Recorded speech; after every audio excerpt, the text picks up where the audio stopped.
சிறப்பாக பணியாற்றி பல்வேறு ஊர்களில் பல்வேறு தலைப்புகளை பேசி வருகிறார். பள்ளி மற்றும் கல்லூரிகளிலே மனவளக்கலையை பரப்புவதை நம் மன்றம் எவ்வாறு அந்த சேவையை செய்து வருகிறோமோ அதுபோல் அவர் மேச்சேரியை சுற்றியுள்ள பள்ளி கல்லூரிகளிலே அந்த பணியை செய்து வரார்கள். ஐயா அவர்கள் இன்று பேச இருக்கும் தலைப்பு இறை உணர்வும் அறநெறியும்.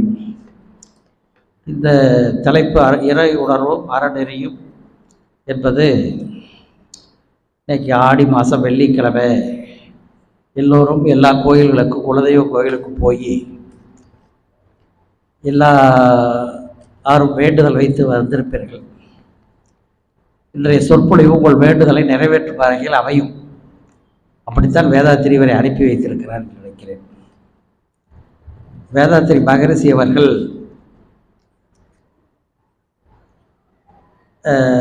கடவுளை வணங்குவதை வேண்டாம் என்றெல்லாம் சொல்லவில்லை. அது ஒரு விதமான பண்பாட்டு மையமாகத்தான் அதை எடுத்துக்கொள்கிறார். மற்றபடி செயல் விளைவாகவே கடவுளுடைய அனுகிரகம் இருக்கும் என்பது நமது செயல் விளைவு தத்துவத்தை அறிந்த மற்ற அன்பர்களுக்கு தெரியும். ஆகையினாலே செயல் விளைவே இறை தத்துவம். வேதாத்திரி மகரிஷி சொல்கிற மாதிரி பிறர்க்கின்றா முற்பகல் செயல் தமக்கின்றா பிற்பகல் தாமே வந்து சேரும். இது இறை தத்துவம், இது வேதாத்திரி தத்துவம். ஆகையினாலே அதை பற்றி எல்லாம் நாம் அதுக்குள்ளே போக வேண்டாம். இன்றைய தலைப்புக்குள் வருவோம். தலைப்பு பற்றி ஐயா அவர்கள் மிக விவரமாகவும் விளக்கமாகவும் சொல்வார்கள். இறை உணர்வும் அறநெறியும் நமக்கு சரியாக வரவில்லை என்று சொன்னால் மூத்த பேராசிரியர்கள் என்ன சொல்லுவார்கள் என்றால், ஆரம்ப காலத்தில் நீங்கள் உங்களுக்கு இறை உணர்வும் அறநெறியை பற்றி வரவில்லை என்றாலும் வேதாத்திரிய தத்துவங்கள் கோட்பாடுகள் உங்களுக்கு விளங்கவில்லை என்றாலும் நீங்கள் துரிய தவத்தில் இருந்து வாழ்க வையகம் வாழ்க வளமுடன் வாழ்க வையகம் வாழ்க வளமுடன் என்று தொடர்ந்து சொல்லிக்கொண்டே இருங்கள் என்பார்.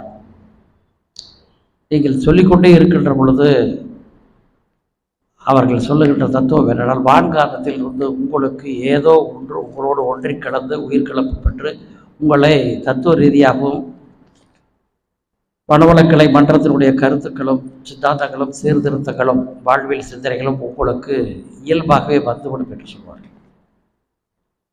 இந்த தத்துவத்தான் ராமகிருஷ்ணன் சொல்லுகிற பொழுது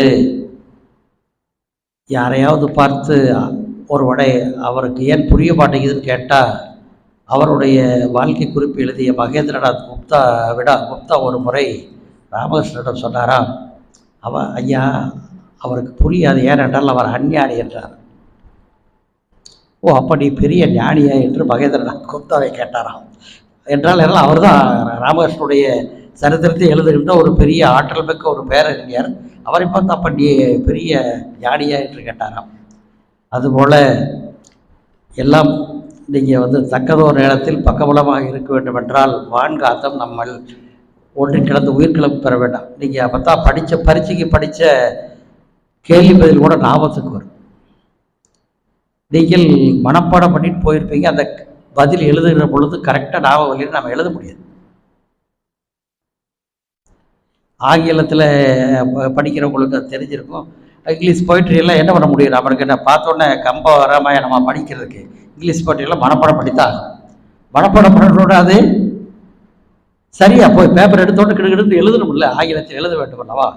பரீட்சைக்கு மார்க் பார்க்கறது எழுதியாகும், அது ஞாபகத்துக்குள்ளேன்னு என்ன பண்ண முடியும். ஆகையினாலே ஞாபகசக்தி என்பது மிகப்பெரிய ஒரு வரப்பிரசாதம். Memory power plays major role in doing anything and everything. ஏன்னா மெமரி பவர் இல்லாமல் நம்ம ஒன்றும் பண்ண முடியாது. ஞாபகம் இல்லைன்னா என்ன பண்ண முடியும், கொடுக்கல் வாங்கல் வரவு செலவு பையன் புள்ள படிக்க முடிய எல்லா சமாச்சாரங்களிலும் ஞாபக சக்தி வேண்டும். ஒரு மேத்ஸ் டீச்சருக்கு மேத்ஸ் தெரியல என்ன பண்ண முடியும், மறந்து போயிட்டோம், அது எப்படி கிளாஸ் எடுக்கிறது. ஹிஸ்ட்ரி டீச்சர் ஹிஸ்ட்ரி முகலாயர்களுடைய ஆட்சி காலத்தை பற்றி பேச வேண்டும் என்றால் முகலாயர்களை பற்றி வரிசையாக தெரிந்திருக்க வேண்டும் இல்லையா. எந்த காலத்துக்கு பின்னால் எங்கே நடந்தது என்று சொல்ல வேண்டும் அல்லவா. நீங்கள் ஹிஸ்ட்ரி பார்க்குறதுக்கு ஹிஸ்ட்ரி அதில் ஒன்றும் இல்லைன்னு சொல்லுவாங்க.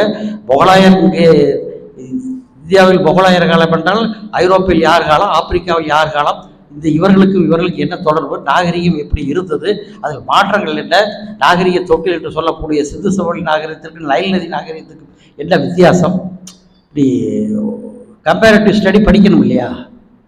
அது உங்களுக்கு இங்கே பரிசையில் 9th 10th நைல் நதினு எழுதிடுறோம், அதுன்னு எழுதிடுறோம். பட் கம்பேரிட்டிவ் ஸ்டடி MA ஹிஸ்ட்ரியில் வரும். இது சொல்லணும், இங்கே இந்த நாகரிகம் இருக்கும்போது அந்த நாகரிகத்துக்கு இதுக்கு என்ன வித்தியாசம் என்றாங்க. முதலில் நாகரிகத்தின் தொட்டில்னா அது கரெக்டாக எப்படி தொட்டில் எப்படி சொல்கிறதுக்கு ஒரு விதமான ஞாபக சக்தி, அறிவு, ஆற்றல்.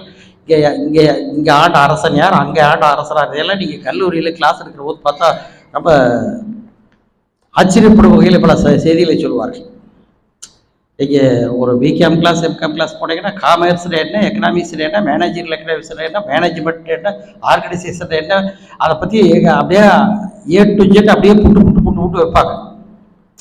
நீங்கள் அப்படியே கடல் மட்டை திறந்தார் போல் சொல்வார்கள். மேனேஜ்மெண்ட், நிர்வாகத்தில் ஏமாந்து போகிறதுக்கு என்ன காரணம், லாஸுக்கு என்ன காரணம், ஒரு ப்ரைஸ் எப்படி ஃபிக்ஸ் பண்ணுறது, ஒரு பெரிய கம்பெனி, கார்பரேட் கம்பெனி இன்றைக்கி லாரி தயார் பண்ணுறான், அசோக் லைலண்ட் கம்பெனி, அது எப்படி விலையை ஃபிக்ஸ் பண்ணுறோம், அதனுடைய லாபத்தை குறைக்கிறது எப்படி, கூட்டுறது எப்படி, டேக்ஸ் கட்டுறது எப்படி, இது போன்ற விவரங்களை எல்லாம் நீங்கள் பார்க்குறதுக்கு சாதாரணமாக இருக்கும். அங்கே படிக்கிற 22 வயசு பையனுக்கு அங்கே வந்திருக்கிற காஸ்ட் அக்கௌண்ட் அந்த கிளாஸில் அப்படி சொல்லிகிட்டே வருவான்.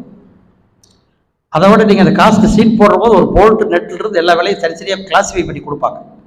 ஒரு சாதாரணமான மனிதனை மிகப்பெரிய அறிவாளியாக, புத்திசாலியாக, சாதனையாளராக, கலாச்சார ரீதியாகவும் மன ரீதியாகவும் எல்லா வகையிலும் தயார் செய்கிறான் கல்லூரி.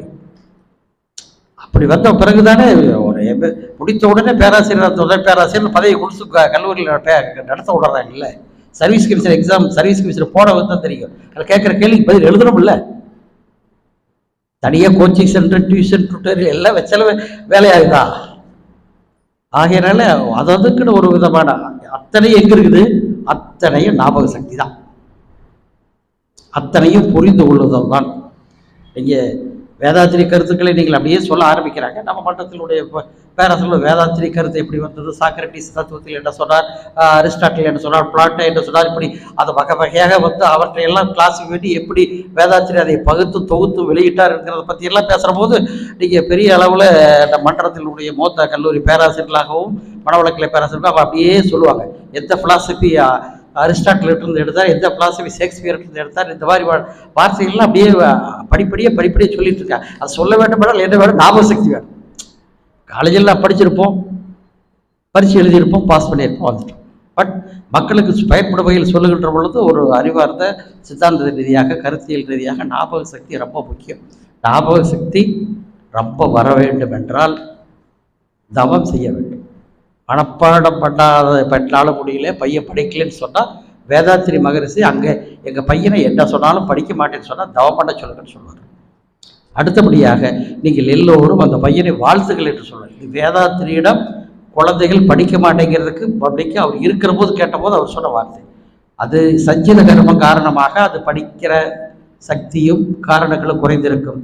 தொடர்ந்து வாழ்த்துங்கள், வாழ்த்து பயனளிக்கும். தொடர்ந்து அந்த கான்சன்ட்ரேஷன் இன்புட் வருவன்றதுக்காகத்தான் அதான் சொல்கிறாங்க, ஆக்னேயில் ரிசீவ் பண்ணணும், துரியத்தில் பதில் சொல்லணும்னு சொல்கிறாங்கல்ல. யார் பள்ளிக்கூடத்தில் படித்தாலும் ஆக்னே பேப்பர் எடுத்து படித்தா ஆக்னேயில் படிக்கணும். இப்போ நீங்கள் கேட்குற கேள்விக்கு பதில் சொல்லணும்னா துரியத்தில் பதில் சொல்ல வேண்டும். இப்படி தான் சித்தாந்தங்கள் இதெல்லாம் யார் சொல்லிக் கொடுத்தா, வேதாத்திரி சொல்லிக் கொடுக்குறார். அதை மாணவர்களுக்கு நாம் போதிக்கிறோம். ஆகையினால் இயல்பாகவே வருவதை விட நீங்கள் எல்லா வகையிலும் உயர்வாக இருக்க வேண்டுமென்றால் ஞாபகம் சக்தி வேண்டும். அந்த வகையிலே ஐயா அவர்கள் இப்பொழுது மீண்டும் ஒரு முறை இறையுணர்வும் அறநெறியும் என்ற தலைப்பிலே நமக்கு இறையுணர்வு எப்படி வருகிறது, அறநெறி எப்படி வருகிறது, மற்ற வேதாத்திரிய கருத்துக்களும் தத்துவங்களும் நாம் எப்படி ஒன்றி கலந்து உயிர்கிழப்பு பெறுகிறது போன்ற பல்வேறு உயர்ந்த கருத்துக்களையும் தத்துவங்களையும் பேச உள்ளார்கள். ஐயா அவர்களையும் அவர்கள் பேச கேட்க வந்த உங்களையும் மன்றத்தின் சார்பாக, அறக்கட்டளையின் சார்பாக வாழ்க வளமுடன் வாழ்த்தி வரவேற்கிறேன். வாழ்க வளமுடன். குருவே துணை. சான்றோர் பெருமக்களாகிய உங்கள் அனைவரையும் இந்த புனிதமான மாலை வேளையில் வணங்கி வாழ்த்தி மகிழ்கிறேன். வாழ்க வளமுடன். குரு வணக்கம். தந்தை தாய் ஈருயிர் ஒன்று சேர்ந்து தலைத்து ஓர் உடலாகி உலகில் வந்தோம். அந்த ஈருயிர் வினைகள் அறமோமற்றோ அளித்த பதிவுகள் எல்லாம் நம் சொத்தாச்சு. இந்த அரும்பிறவியில் முன்வினையறுத்து எல்லையெல்லாம் மெய்ப்பொருளை அடைவதற்கு வந்த ஒரு உதவி குரு உயிரின் சேர்க்கை. குருவை வணங்கி மீண்டும் ஒரு முறை உங்களை வணங்கி என்னுடைய மனவளக்கலை அனுபவத்தை உங்களிடம் பகிர்ந்து கொள்ள விரும்புகிறேன். வாழ்க வளமுடன். இந்த சமுதாயத்தில் இருக்கக்கூடிய அனைத்து மக்களும் இன்பமாக மகிழ்ச்சியாக வாழ வேண்டும் என்பதே நம்முடைய விருப்பம். ஆனால் அந்த விருப்பம் எல்லாத்துக்கிட்டையும் நம்ம மகிழ்ச்சி தொடர்ந்து இருக்குதா அப்படின்னு பார்த்தோம்னா மகிழ்ச்சி எல்லாம் தொலைத்து விட்டு துன்பத்தையே நம்ம அனுபவிச்சுட்டு இருக்கிறோம். அதுக்கு தான் எல்லா மகான்களும் எல்லா மதங்களும் இறை உணர்வு பற்றியும் அறநெறி பற்றியுமே போதிக்கிறாங்க.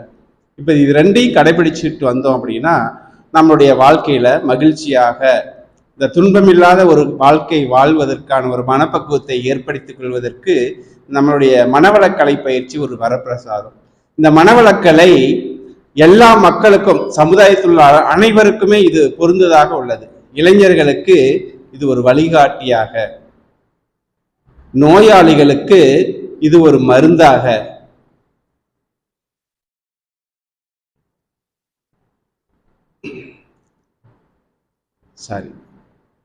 இளைஞர்களுக்கு வழிகாட்டியாக, நோயாளிகளுக்கு மருந்தாக,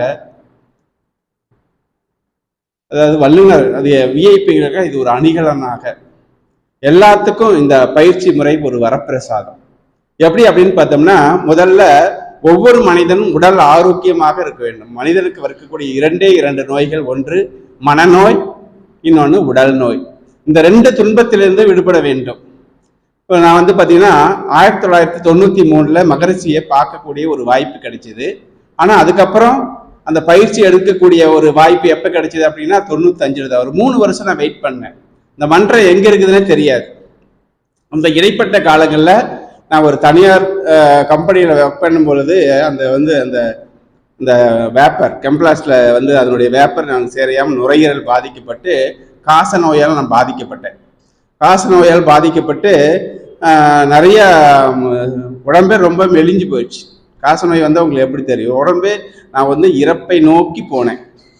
அப்போதான் அந்த ஹாஸ்பிட்டலில் போனேன். 1 வருஷத்துக்கு தொடர்ந்து மாத்திரை சாப்பிடணும் அப்படின்னாங்க. நான் 2 மாதம் தொடர்ந்து மாத்திரை சாப்பிட்ட பின்னாடி தான் எனக்கு இந்த மனவளக்கலை பயிற்சி கிடைச்சது. ஆனால் இந்த மனவளக்கலை பார்த்தீங்கன்னா எப்படி ஒரு மருந்தாக செயல்படுது அப்படிங்கிறத சொல்ல வரேன்.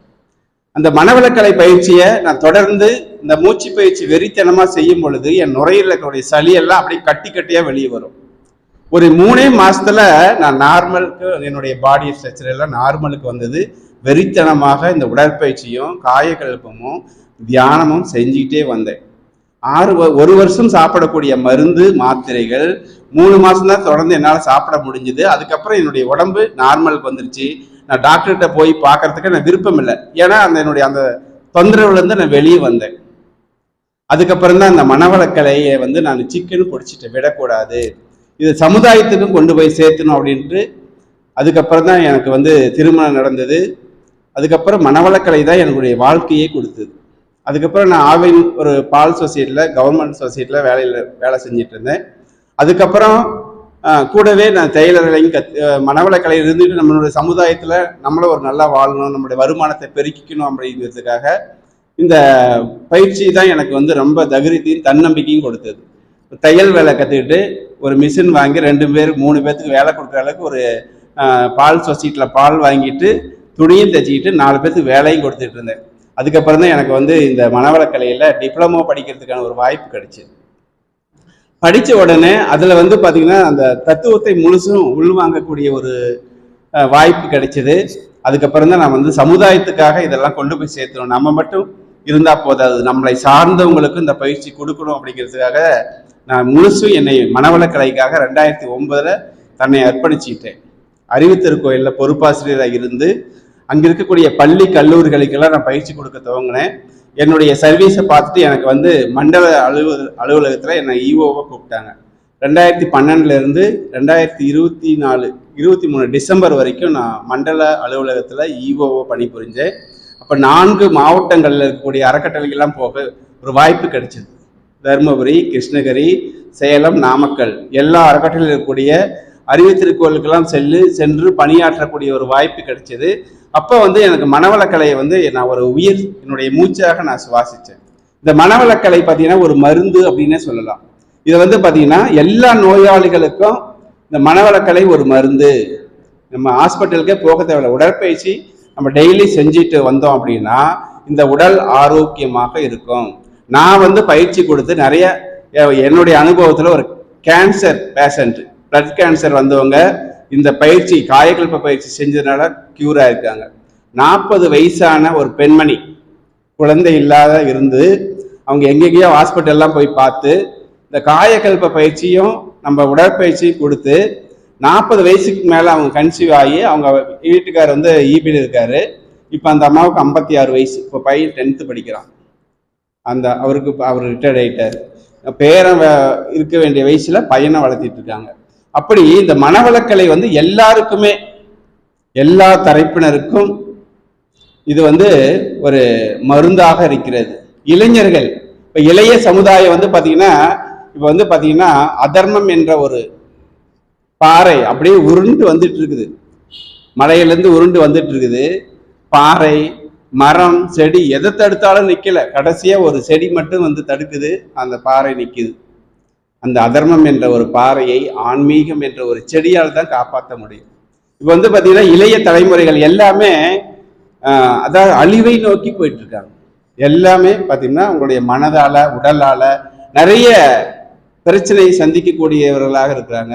அவங்களுக்கெல்லாம் இந்த மனவளக்கலை ஒரு வரப்பிரசாதம். இதெல்லாம் நம்மெல்லாம் பார்த்தீங்கன்னா ஒவ்வொருத்தரும் இந்த விதை நெற்கள் மாதிரி, நம்ம மனவளக்கலை அன்பர்கள் ஒவ்வொருத்தரும் ஒரு விதை நெல் எப்படி 100 நெல்லை உருவாக்குதோ, நம்மளாம் நம்மளுடைய கடுமை, நம்ம ஒவ்வொருத்தரும் 100 அன்பர்களை உருவாக்கணும். ஏன்னா அடுத்த சமுதாயம், அடுத்த தலைமுறையில் யார் இருக்க போறாங்க? நம்மளுடைய சந்ததிகள் தான் இருக்க போறாங்க. நான் வந்து இப்போ ஒரு விஎஸ்பி கிராமத்துல பயிற்சி கொடுத்துட்டு இருக்கிறேன். அங்க வந்து பாத்தீங்கன்னா ஒரு ஈவினிங் டைம்ல ஒரு 40-50 பேர் வந்து எல்லாரும் பயிற்சி பெற்றுட்டு போறாங்க. பயிற்சி ஒரு 10 நாளுக்கு ஒரு கிராமத்துல கொடுத்துட்டு இருக்கிறோம். அவங்க வந்து எல்லாரும் அவங்களுடைய ஆனந்தத்தை சொல்றாங்க. தம்பி, எனக்கு வந்து இடுப்பு வலி இருந்தது, முழங்கால் வந்தது, கை மேலே தூக்க முடியாம இருந்தது, இதெல்லாம் இருந்தது அப்படின்னு சொல்லி ஒரு அம்மா வந்து பார்த்தீங்கன்னா இவ்வளோ பெரிய கோசப்பழம் கொண்டுட்டு வந்து, எதுக்குமா நீங்க தூக்க முடியாம கொண்டு வரீங்க அப்படின்னு. இல்லை தம்பி, எங்க காட்டில் விளைஞ்ச நீ கொண்டு போய் சாப்பிடு அப்படின்னு சொல்லி கொடுத்தாங்க. நான் என்ன பண்ணேன், வீட்டுக்கு நைட்டு 8-9 மணிக்கு போறேன். இந்த சந்தோஷத்தை எல்லாம் எங்க வீட்டுக்காரமாட்ட போய் சொல்றதுக்காக போனேன். போய் இந்த மக்கள்லாம் ஒரு பயிற்சி எடுத்து இப்படி இந்த அளவுக்கு சந்தோஷமா இருக்கிறாங்க, எனக்கு ரொம்ப திருப்தியா இருக்குது அப்படின்னு சொன்னேன்.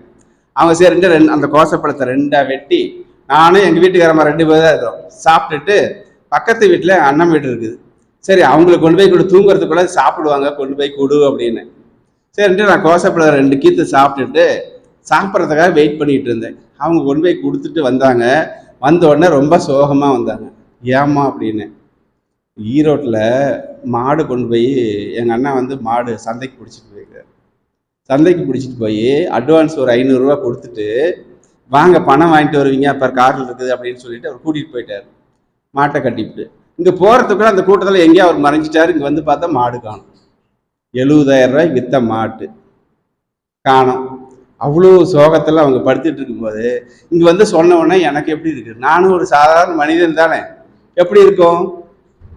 அப்படியே நானும் அப்படியே சொய்யன்னு கீழே போயிட்டேன். அப்புறம் நைட்டு சாப்பிட சொன்னால் சாப்பிட முடியுமா? முடியல. இப்போ நம்ம எவ்வளோ பயிற்சி எடுத்தோம், பிரிஸ்காக இருந்தாலும் நம்ம சுற்றி இருக்கவங்களும் இந்த பயிற்சி எடுத்திருந்தா இந்த மாதிரி பிரச்சனைகள் வராமல் இருக்கும்ல. அப்போ எங்கேயோ இடிக்குது. இப்போ காலையில் போய் எப்படி ஆறுதல் சொல்றது? நான் பாட்டுக்கு ஒன்றும் சொல்ல முடியல. யாருக்கோ எப்போவோ செஞ்சிருக்கிறோம், அதுதான் நமக்கு கிடைச்சிருக்குது. செயல் விளைவு தத்துவம் தானே. இப்போ வந்து நம்ம யாரையாச்சும் ஒருத்தர் எப்பயாச்சும் ஒருத்தர் செஞ்சிருப்போம், அதுதான் இப்போ வந்திருக்குதுன்னு நம்ம மனசை தேத்திக்கிட்டு, சரி பரவாயில்ல, போயிட்டு போகுது, இதை பற்றி நினச்சி வருத்தப்படாத, அடுத்தது நம்ம பார்த்துக்கலாம், கையிலேருந்து சொந்த மாடு தானே, போயிட்டு போகுது, ஒரு மாட்டை வளர்த்திக்கலாம் அப்படின்னு சொல்லி ஆறுதல் சொல்ல முடிஞ்சது என்னால். ஆனால் நைட்டுக்குள்ளே நான் சாப்பிடவே இல்லை. இருந்தாலும் அந்த கவலை நம்ம தாக்குது. இப்போ நம்ம மட்டும் நல்லா இருந்தால் போதாது, நம்மளை சார்ந்தவங்களையும் இந்த பயிற்சிகளை கொண்டு வரணும் இல்லையா? நம்ம குடும்பத்தில் இருக்கிறவங்க அத்தனை பேரும் இந்த பயிற்சி எடுத்துக்கணும் இல்லைங்களா? அடுத்தது, அதாவது மனவளக்கலை இறை உணர்வு பெற வேண்டும் என்றால் மனம் தன்னுடைய மூலத்தோடு இணைய வேண்டும். அப்பதான் மனம் தூய்மை அடையும். அடுத்தது வினை தூய்மை அடையும். மனதை எப்படி தூய்மை செய்து கொள்வது அப்படின்னு பார்த்தோம்னா, தியானத்தின் மூலம். மகரிஷி பார்த்தீங்கன்னா உயிர் மேல மனசை வச்சு தவம் செய்ய சொல்றாங்க. இப்ப மனம் தன்னுடைய மூலத்தை அறிய வேண்டும். தவம் மனதை அடக்க நினைச்சா அலைப்பாஞ்சிட்டு தான் இருக்கும். ஆனா மனதை அறியணும்.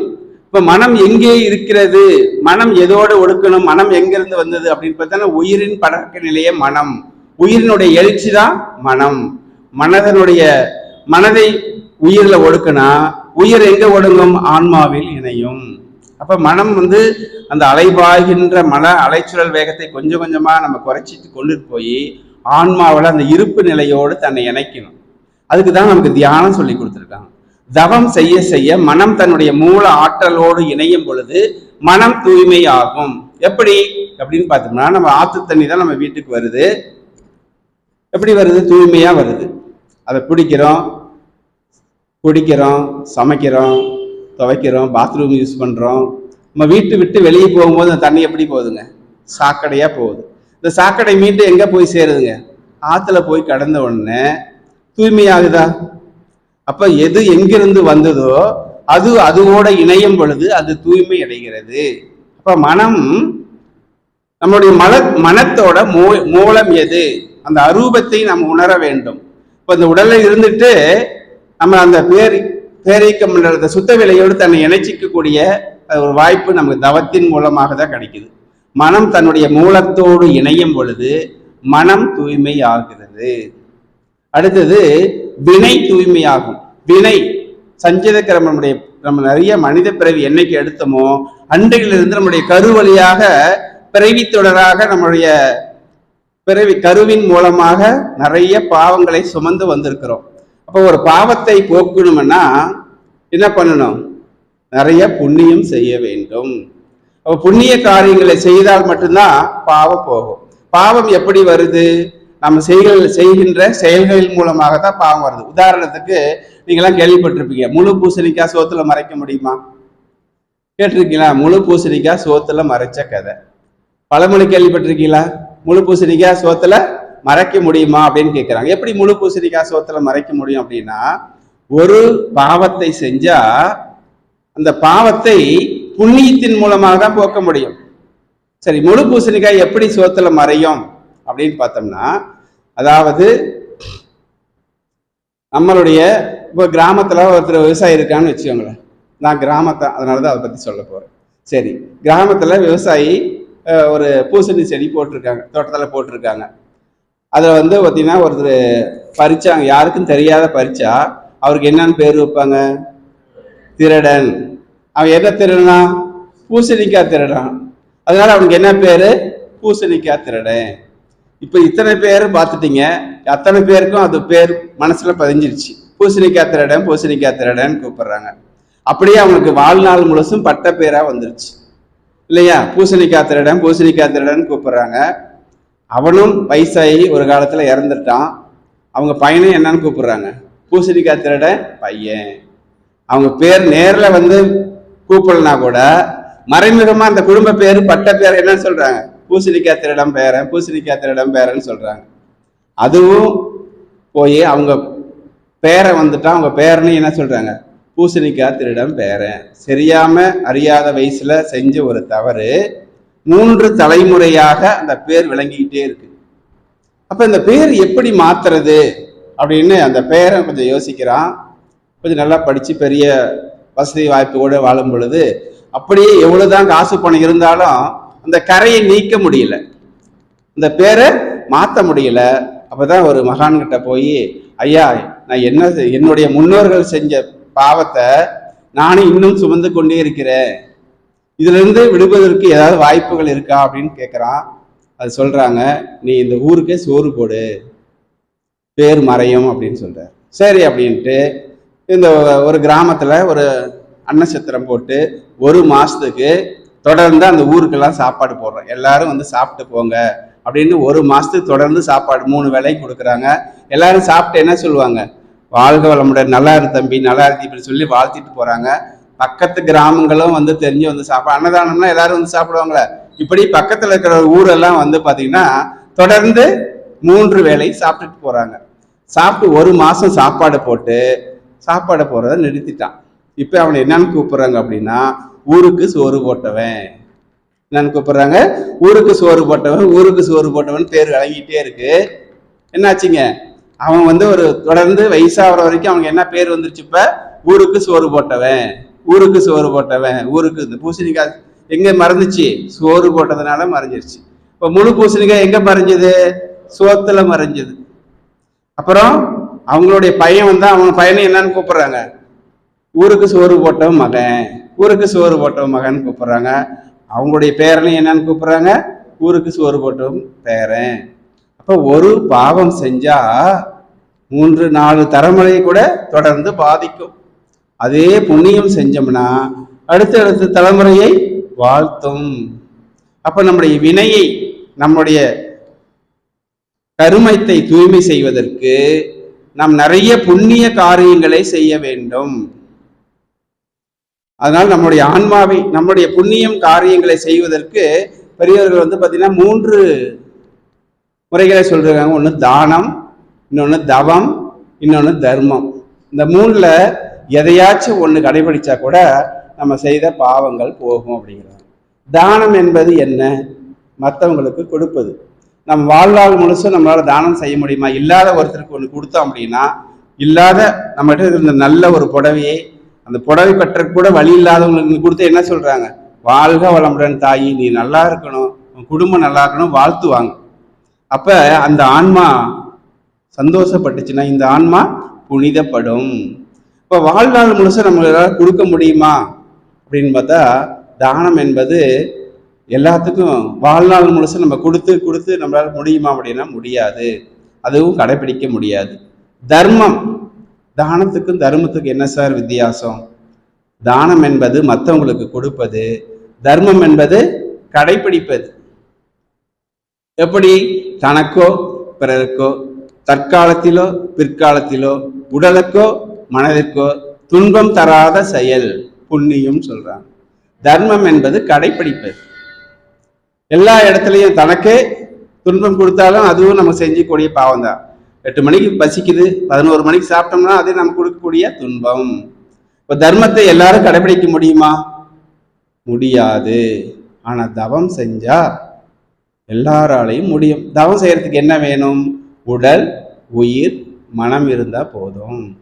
மனம் தன்னுடைய மூலத்தோடு இணையும் பொழுது மனமும் தூய்மையாகிறது, வினையும் தூய்மையாகிறது. அப்ப தானம் தர்மத்தை விட தவம் செய்தலே பெரிது அப்படின்னு சொல்றாங்க. தவம் செஞ்சாலே நம்முடைய ஆன்மா புனிதம் அடையும், இறை உணர்வு பெற முடியும். இப்போ எப்பொழுதும் பார்த்தீங்கன்னா இன்பம் துன்பம் தான் நம்ம அனுபவிச்சுட்டு இருக்கிறோம். அதை கடந்து இந்த தவ வாழ்க்கை அமைதியையும் பேரமைதியும் பேரின்பத்தையும் நமக்கு கொடுக்கும் அப்படின்னு சொல்றாங்க. இப்போ மனம் எப்பொழுதும் இந்த இறை சிந்தனையோடு தன்னை இணைத்து கொண்டால் நம்மளுடைய செய்கின்ற செயலிலே வந்து பார்த்தீங்கன்னா ஒழுக்கம் இருக்கும். மற்றவங்களுக்கு துன்பம் தராத நம்மளால வாழ முடியும் அப்படின்னு சொல்றாங்க. அதுக்கு தியானம் செய்தாலே போதும். அதாவது பாவித்தல் ஒன்றே பரமன் நிலையை அடையலான்னு சொல்றாங்க. பக்தி மார்க்கத்துல ஒரு விவசாயி அவனுடைய பார்த்தீங்கன்னா ரொம்ப அவன் மனசால் ரொம்ப வேதனைப்படுறான். ரொம்ப எனக்கு என்னமோ ரொம்ப உடம்புலையும் மனசுலையும் ஏதோ ஒரு எனக்குள்ள ஒரு புதுசா ஒரு துன்பத்தை கொடுக்குற மாதிரி இருக்குது, என்னன்னு தெரியல அப்படின்னு சொல்லி அந்த விவசாயி என்ன பண்றான் அப்படின்னா தன்னுடைய ஜாதகத்தை போய் பார்க்கலாம். என்னன்னு தெரியல, இன்னைக்கு ஒரு பொருத்தமில்லாத உடம்புக்குள்ளார ஒரு அதாவது ஒரு உயிர் பிரிகிற மாதிரி ஒரு இறப்பு இருக்கிறவனுக்கு அவனுக்கு முன்கூட்டியே தெரியும். அதனால இன்னைக்கு வந்து அவனுக்கு நைட்ல இறப்பு அப்படிங்கிறது ஜாதகத்தில் எழுதியிருக்குது. அதனால அவனுடைய உடலும் ஆன்மாவும் ரொம்ப வருத்தப்படுது. என்ன பண்றதுன்னு தெரியாம சரி இன்னைக்கு சாயந்தரமா போய் நம்மளுடைய ஜாதகத்தை பார்க்கலாம் அப்படின்னு ஜோசியரை குடும்ப ஜோசியரை நோக்கி போறாரு. போய் இந்த மாதிரி அந்தி வேலையில போறாரு. போன உடனே குடும்பத்தில் ஜோசியரை வாங்கி என்னப்பா இந்நேரத்துக்கு வந்திருக்கிறான்னு கேட்கிறாரு. தெரியல, என்னன்னு எனக்கு ஒன்றும் மனசுக்கே சரியில்லை, ஏதோ ஒரு மாதிரி இருக்குது, என்னன்னு பாரு அப்படின்னு சொல்றாரு. அந்த ஜாதகத்துல அவனுக்கு இன்று இரவு மரணம் அப்படின்னு எழுதியிருக்கு. அவன் சொல்லுவானா சரிப்பா இன்னைக்கு வந்து ஏதோ எனக்கு மழை வர மாதிரி ஈவினிங் அஞ்சு நேரம் ஆயிடுச்சு, நீ வீட்டுக்கு போ, நாளைக்கு சொல்றேன் அப்படிங்கிறார். நாளைக்கு நீ உயிரோடு இருந்தா அப்புறம் பார்த்துக்கலாம் அப்படின்ட்டு நீ நாளைக்கு வா அப்படின்னு சொல்லி அனுப்புறான். சரின்ட்டு திருப்பும் வேதனையோட போறான். போகும்போது வண்டியில் 2 வீலரில் போயிட்டே தான் ஒரு 2 கிலோமீட்டர் 3 கிலோமீட்டர் போகும்பொழுது இடி மின்னலோட காற்று மழை வருது. என்ன பண்ணா எங்கே போய் நிற்கிறதுன்னு தெரியல. திரும்பி பார்த்தா ஒரு பழைய கோயில் இருந்தது. ஒரு சிவன் கோயில், பாலடைஞ்ச ஒரு கோயில் இருந்தது. அந்த கோயிலுக்குள்ளார போய் மலைக்காக ஒதுங்கினான். அந்த கோயிலை பார்த்த உடனே எப்படி இருந்தது அப்படின்னா, அவனுக்கு ரொம்ப மனசு அடடா, இவ்வளோ பழமை வாய்ந்த கோயிலை இப்படி விட்டுட்டாங்களே அப்படின்ட்டு அந்த கோயிலில் உட்காந்துக்கிட்டு அந்த கோயிலையே இடிச்சு கோயில் கட்டுற மாதிரி கும்பாபிஷேகம் பண்ற மாதிரி மனதுக்குள்ளார நினைக்கிறான். அவனுக்கு என்ன இன்று இரவு இறப்புன்னு போட்டிருக்குது. அவன் அந்த கோயில இடிச்சு நிறவி கோயில் கட்டி கும்பாபிஷேகம் போன்ற வரைக்கும் கண்களை மூடி தியான நிலையில அப்படி மனசுக்குள்ளாரையே கோயில் கட்டி கும்பாபிஷேகம் பண்ணி எல்லாரும் சாப்பிட்டுட்டு வெளியே போற மாதிரி எல்லாத்தையும் வணங்குற மாதிரி இப்படி எல்லாம் கற்பனை உலகத்துல போயிட்டு இருக்கும்போது என்ன ஆச்சு அப்படின்னா, ஒரு பாம்பு வந்ததுன்னா முன்னாடி கொத்துற மாதிரி வந்தது. திடீர்னு முடிச்சு பார்த்தா கருணாக பாம்பு நிக்குது. அவனுக்கு எப்படி இருக்கும்? உடனே எந்திரிச்சு வெளியே வந்துட்டான். பயங்கரமா மழை பெஞ்சிட்டு இருக்குது. வெளியே வந்த உடனே அந்த மண்டபம் அப்படியே சரிஞ்சு விழுந்துருச்சு. அவனுக்கு எப்படி இருக்கும்? அப்படியேங்க அப்பா, ஒரு நூல்ல உயிர் தப்பணும் அப்படின்ட்டு ரொம்ப வேதனையோட வீட்டுக்கு போறான். வீட்டுக்கு போய் நைட்டெல்லாம் தூங்க முடியுமா என்னன்னு தெரியல. இவ்வளோ ஒரு வாழ்க்கையில நம்ம அனுபவிக்க முடியாத ஒரு துன்பத்தை அனுபவிச்சிட்டோம் அப்படின்னு வீட்டுல போயிட்டு காலையில எந்திரிச்சோடனே நீங்க போய் ஜாதகத்தை பார்க்கணும், ஜோசியரை பார்க்கணும், என்ன நடந்தது அப்படின்னு கேட்கணும் அப்படின்னு விடிய தூங்காம இருந்து விடிஞ்சு எந்திரிச்சதும் போறான். போன உடனே அந்த ஜோசியர் இவனை பார்த்த உடனே ஒரே ஷாக் அடிச்சு, எப்படா அவன் உயிரோடு இருக்கிறான்? ஏன் அப்படின்னா, நம்ம கரெக்டா தானே ஜாதகத்தை கணிச்சோம், எப்படி இவன் உயிரோடு இருக்கிறான் அப்படின்னு ரொம்ப அதிர்ந்து போயிட்டான். பார்த்த உடனே சரி உள்ளார போய் ஜாதகத்தை எடுத்து எல்லா ஓலைச்சுவடியும் எடுத்து பார்க்கறான். இவனுக்கு பாத்தீங்கன்னா இன்று இரவு பிழைக்கிறதுக்கு வாய்ப்பே இல்லை அப்படின்னு எல்லாத்துலயும் இருக்கு. வேற எங்கெங்கயோ பழைய ஓலைச்சுவடி எல்லாம் மேல இருக்கக்கூடியதெல்லாம் தட்டி எடுத்து பார்க்கறான். அதுல ஒரு ஓலைச்சுவடியில் எழுதியிருக்குது, இந்த நட்சத்திரம் உள்ள ஜாதகன் உயிர் பிழைக்கணும்னா சிவன் கோயிலை கட்டி கும்பாபிஷேகம் பண்ணியிருக்குன்னு எழுதியிருக்கு. இவனுக்கு எப்படி இருக்கும்? எப்படிதான் இவன் விடியறதுக்குள்ள கோயிலை கட்டியிருப்பான், எப்படி கும்பாபிஷேகம் பண்ணியிருக்கான், எப்படி உயிரோடு வந்திருப்பான்? மீண்டும் அவங்ககிட்ட வெளியே சொல்ல முடியாம உள்ளாரே தொலைவிட்டு இருக்கிறாரு. இந்த விவசாயி கோபம் வந்துருச்சு. உடனே வெளியே வாயா, என்ன ஆச்சு நான் சொல்றேன் அப்படிங்கிறான். சரி என்ன என்னுடைய ஜாதகத்துல என்ன பிரச்சனை சொல்லு, ஏன் நீ இப்படி சொல்லாம இருக்கிற அப்படின்னு கேட்கிறான். நான் சொல்றேன், நீ ஒண்ணு தப்பா நினைச்சுக்குவான, சொல்லு, எதா இருந்தாலும் நான் தாங்கிக்கிறேன். இன்று இரவு உனக்கு மரணம்னு இருந்தது, ஆனா எப்படி நீ உயிர் பிழைச்ச அப்படின்னு கேட்கிறான். அதுக்கு என்ன பரிகாரம் போட்டுருக்குதுன்னு பாரு அப்படிங்கிறான். ஒரு சிவன் கோயிலை கட்டி கும்பாபிஷேகம் பண்ணியிருந்தா மட்டும்தான் உயிர் தப்பிருக்க முடியும்னு சொல்றாங்க. அப்ப அவன் தான் சொல்றான், ஆமா நான் உன்கிட்ட நீ நாளைக்கு வான்னு சொன்ன, இது மாதிரி ஒரு கோயில்ல போய் உட்காந்து இதை மனசுல நினைச்சேன், பாம்பு வந்தது, பயந்துட்டு வெளியே வந்தேன். அடுத்த சனமே நான் கொஞ்ச நேரம் உள்ளார இருந்தேன்னா நானும் போட்டு அழுத்தி உயிர் போயிருக்கோம், ஆனா வெளியே வந்துட்டேன், அந்த சாமி தான் என்னை காப்பாத்துச்சு அப்படிங்கிறான். அப்பதான் நினைச்சான், மனதால் நினைச்சால் மட்டுமே போதுமாட்டிருக்குது பரமநிலை அடைவதற்கு.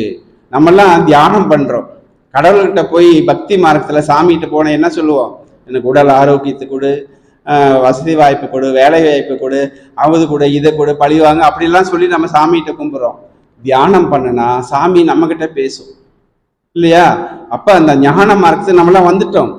இறை உணர்வு, அந்த இறை நிலையோடு தன்னை இணைச்சிக்கிட்டோம்னா இந்த இறைவன் நமக்கு தவம் செய், தவம் செய், தன்னஞ்சு தவம் செய், தவம் வேண்டியது நமக்கு செய்து விடும் சொல்றான். இப்போ தவம் செய்தாலே நமக்கு என்ன வேண்டுமோ அது இறைவன் நம்மளோடு நமக்கு உணர்த்துவான். அதான் இறை உணர்வு. எப்பொழுதும் நம்மளை படைத்தவன் யார்? அவன் பாத்தீங்கன்னா அந்த இறைவன் நமக்குள்ளார ஒரு கேமரா வச்சிருக்கிறான், நம்முடைய கருமையத்திலே வச்சிருக்கிறான். நீ எதை சொன்னாலும், எதை செய்தாலும், எதை எண்ணினாலும் நமக்குள்ளார அதை பதிவு பண்ணி வச்சுக்கும். நமக்கும் இந்த பிரபஞ்சத்துக்கும் நேரடியான தொடர்பு உண்டு. பிரபஞ்சத்திலையும் பதிவாகிறோம். நேரம் காலம் வரும் பொழுது நமக்கே சிரிப்பு கொடுப்பான். நம்ம செய்த செயல்கள் தான் நமக்கு துன்பமாக வருது. ஒரு பாவம் செஞ்சதுனாலதான் நமக்கு துன்பம் வருது. துன்பம் வந்துருச்சு அப்படின்னு நம்ம வருத்தப்பட்டோம்னா யார் செஞ்சது? நாம தான் செஞ்சோம். அதுதான் ஒரு விழிப்பு நிலை, விளைவறிந்த விழிப்பு நிலையில் இருக்க வேண்டும். தவறுகளை செய்யாமல் புண்ணியத்தை செய்து கொண்டே இருக்க வேண்டும். அதனாலதான் நமக்கெல்லாம் ஒரு மகரிஷி பார்த்தீங்கன்னா நல்ல ஒரு வாய்ப்பு கொடுத்துருக்காங்க. நிறைய அன்பர்கள் நம்மளுக்கு உடலால மனதால நம்ம ஒரு பயிற்சி சொல்லி கொடுத்தோம் அப்படின்னா அவங்க மேன்மை அடைஞ்சாங்கன்னா நமக்கு புண்ணியம். அந்த காரியத்தை நம்ம செஞ்சுட்டு இருக்கிறோம். இத்தனை பேர்களும் உங்களை பார்த்தா மீண்டும் ஒரு முறை வணங்கணும் போல தோணுது. ஏன் அப்படின்னா, நம்மெல்லாம் ஒரு விதை நெல், 100 நெல்லை உருவாக்க வேண்டும். ஒவ்வொருத்தரும் இப்ப சமுதாயத்துல 1% கூட நம்முடைய ஆன்மீக பயிற்சி நம்ம இன்னும் கொடுக்கல. வேகமாக கொடுக்க வேண்டும். அதுவும் பாத்தீங்கன்னா பள்ளியில தான் கொடுக்கணும். அதாவது நாங்க பாத்தீங்கன்னா ஒரு 8th இருந்து 6வதுல இருந்து 1வதுல இருந்து 8வது வரைக்கும் ஒரு மிடில் ஸ்கூல்ல பயிற்சி கொடுக்குறோம். அத்துணை குழந்தைகளும் அவங்க பாத்தீங்கன்னா ரொம்ப உணர்வோட போனோம்னா வாழ்க வளமுடன் சொல்றது என்ன, எவ்வளவு ஒரு அன்பா. அங்க ஆசிரியர்கள் சொல்றாங்க, எங்க கிட்ட காட்டாத அன்பு குழந்தைங்க உங்ககிட்ட காட்டுறாங்க.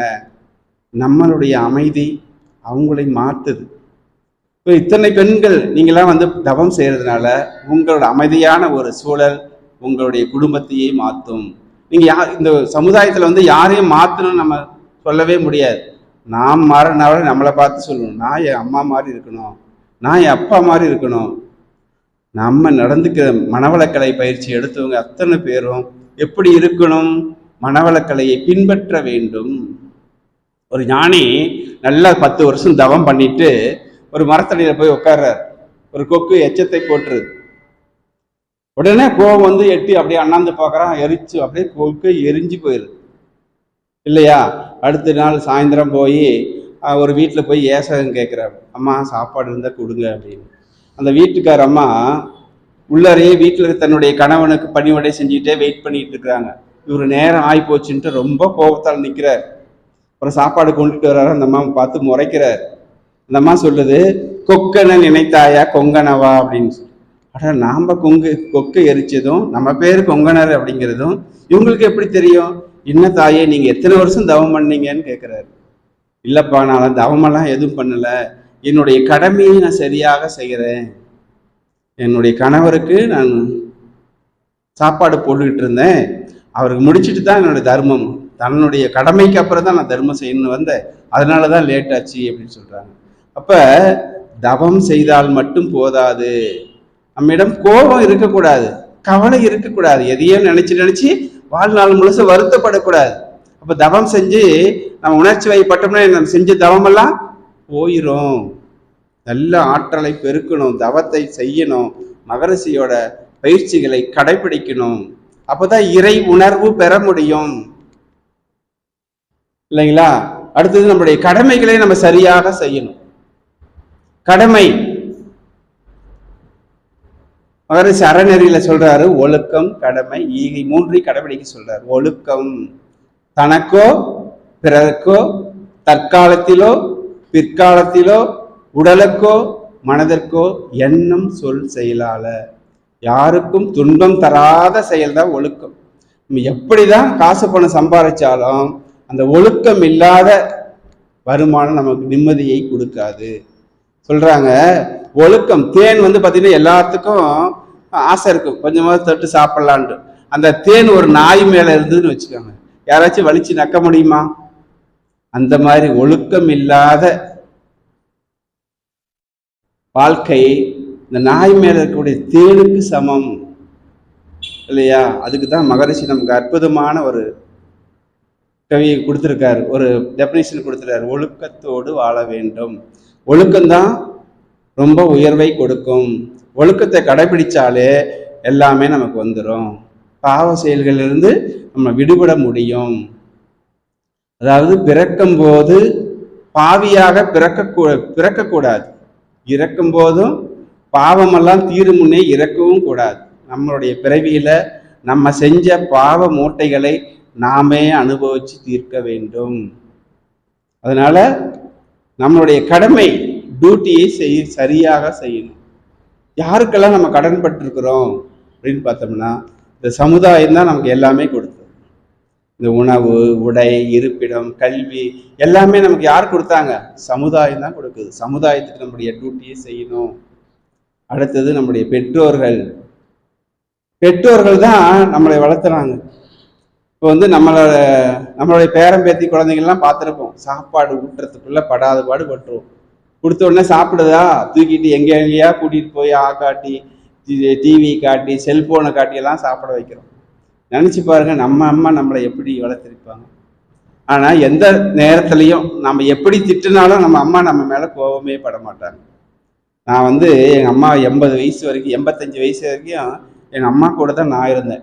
என் கூட எங்க அம்மா இல்லை, எங்க அம்மா கூட தான் இருந்தேன். நைட்டு 8 மணி 9 மணி வரைக்கும் நான் வந்து வீட்டுக்கு வர வரைக்கும் முழிச்சிட்டே இருப்பாங்க.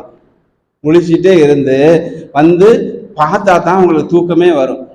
நான் போன உடனே திட்டுவேன், ஏம்மா சாப்பிட்டுட்டு படுத்து தூங்க வேண்டியது தானே, எதுக்கு இவ்வளோ நேரம் வரைக்கும் முடிச்சிட்டு இருக்கிற அப்படின்னு நான் திட்டுவேன். ஆனால் எங்கள் அம்மா என்ன சொல்லும், என்னமோ பொண்ணு உன்னை பார்த்தா தான் எனக்கு தூக்கமே வருது, நீ அப்படி சொல்கிறையே அப்படின்னு சொல்லும். சரி, ஒரு நாள் வந்து இப்போ ரொம்ப வயசாகி கொஞ்சம் கட்டிலோடு இருக்கிறாங்க. நான் சாப்பிட்டுட்டு இருக்குவேன், அப்படியே எட்டி வந்து என்னை பார்க்கறதுக்காக வரும். வந்து உடனே என்ன ஆகும், அப்படியே ஆயிருந்துருவாங்க. இப்போ என்ன பண்ணுறது, சாப்பாடை அப்படியே விட்டுட்டு அதெல்லாம் நானும் எங்கள் வீட்டுக்காரம்மாவும் சுத்தம் பண்ணுவோம். எங்கள் வீட்டுக்காரம்மா பொழுதுனைக்கு இருக்க வேண்டியது தானே, உனக்கு இந்த டைம் தான் வருமா அப்படின்னு நான் என்னம்மா பண்ணுவேன், எனக்கு வந்ததே தெரியல அப்படிம்பாங்க. அப்புறம் எல்லாரும் சுத்தம் பண்ணிட்டு அப்புறமா வந்து நானும் அப்பெல்லாம் திட்டுவேன். இப்போ எங்கள் அம்மா இல்லை, இப்போதான் நினச்சி பார்க்குறேன், ஐயோ நம்ம என் அம்மாவை இப்படியெல்லாம் பேசிட்டுமே, ஏம்மா இப்படி பண்ணுற, எதுக்குமா இப்படி செய்கிறெல்லாம் திட்டுவோம். ஏன்னா கோவம் வருதுல, டெய்லி சாப்பிடும் போது ஆய் எடுத்து எல்லாம் சுத்தம் பண்ணிட்டு வந்து சாப்பிட முடியுமா, முடியாது. இந்த ஒரு சூழ்நிலை அதெல்லாம் நினைச்சு பார்த்தா இப்போ வந்து நம்ம செஞ்சதெல்லாம் பாவம், நம்ம செஞ்சிருக்க கூடாது. பெற்றோரை எப்படியெல்லாம் பேணி காத்திருக்கணும், நம்மளை எப்படியெல்லாம் வளர்த்திருப்பாங்க, எவ்வளோ கஷ்டப்பட்டு வளர்த்திருப்பாங்க, இப்படி ஒரு பாவம் செஞ்சுட்டுமே இப்படி நினைக்கும் போதெல்லாம் எனக்கு ரொம்ப அழுகையா வரும். என்ன அப்பவும் அடுத்த நாள் எந்திரிச்ச உடனே எங்க அம்மா கோச்சிக்கவே மாட்டாங்க, திருப்பும் அன்பா போயிட்டு வா கண்ணு அப்படின்னு தான் சொல்லும். ஆனா எவ்வளவு நம்ம துன்பத்தை கொடுத்தாலும் நம்ம பெற்றவங்களை என்ன சொல்லுவாங்க, நம்ம பையன் நல்லா இருக்கணும், நம்மளுடைய குடும்பம் நல்லா இருக்கணும் தான் வாழ்த்துவாங்க. அப்ப பெற்றோருக்கு நம்மளுடைய கடமையை சரியாக செய்யணும். ஏன் அப்படின்னா குழந்தையிலிருந்து நமக்கு நம்ம இந்த உயிரை கொடுத்தவங்க, இந்த உடம்பை வளர்த்தவங்க, நம்மளை ஆளாக்கினவங்க, பெற்றோர்களுக்கு தன்னுடைய கடமையை செய்ய வேண்டும்.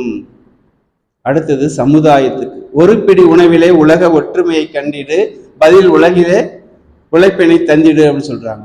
எத்தனை பேருடைய ஒரு நம்ம வந்து பாத்தீங்கன்னா இன்னைக்கு சாப்பிடக்கூடிய உணவு அரிசி 2 வருஷத்துக்கு முன்னாடியே வயல்ல வரைஞ்சிருக்கும் இல்லையா?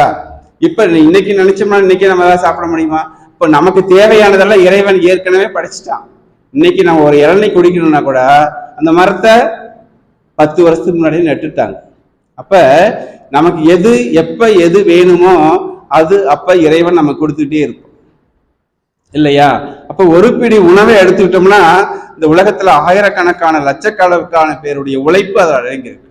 நாற்று நட்டவங்க, கலப்பிடுங்கனவங்க, அறுவடை செஞ்சவங்க, அரிசி ஆக்கினவங்க, கடையில வந்து விற்கி நம்ம வீட்டுக்கு வந்து சேர்ற வரைக்கும், அதுக்கு முன்னாடி டிராக்டர் கண்டுபிடிச்சவங்க, கரண்டை கண்டுபிடிச்சவங்க, இப்படி பார்த்தா லட்சக்கணக்கான பேருடைய உழைப்பு. நம்ம காசை கொடுத்து அரிசியை வாங்கினாலும் அதுல எத்தனை பேருடைய உழைப்பு அடங்கி இருக்கு.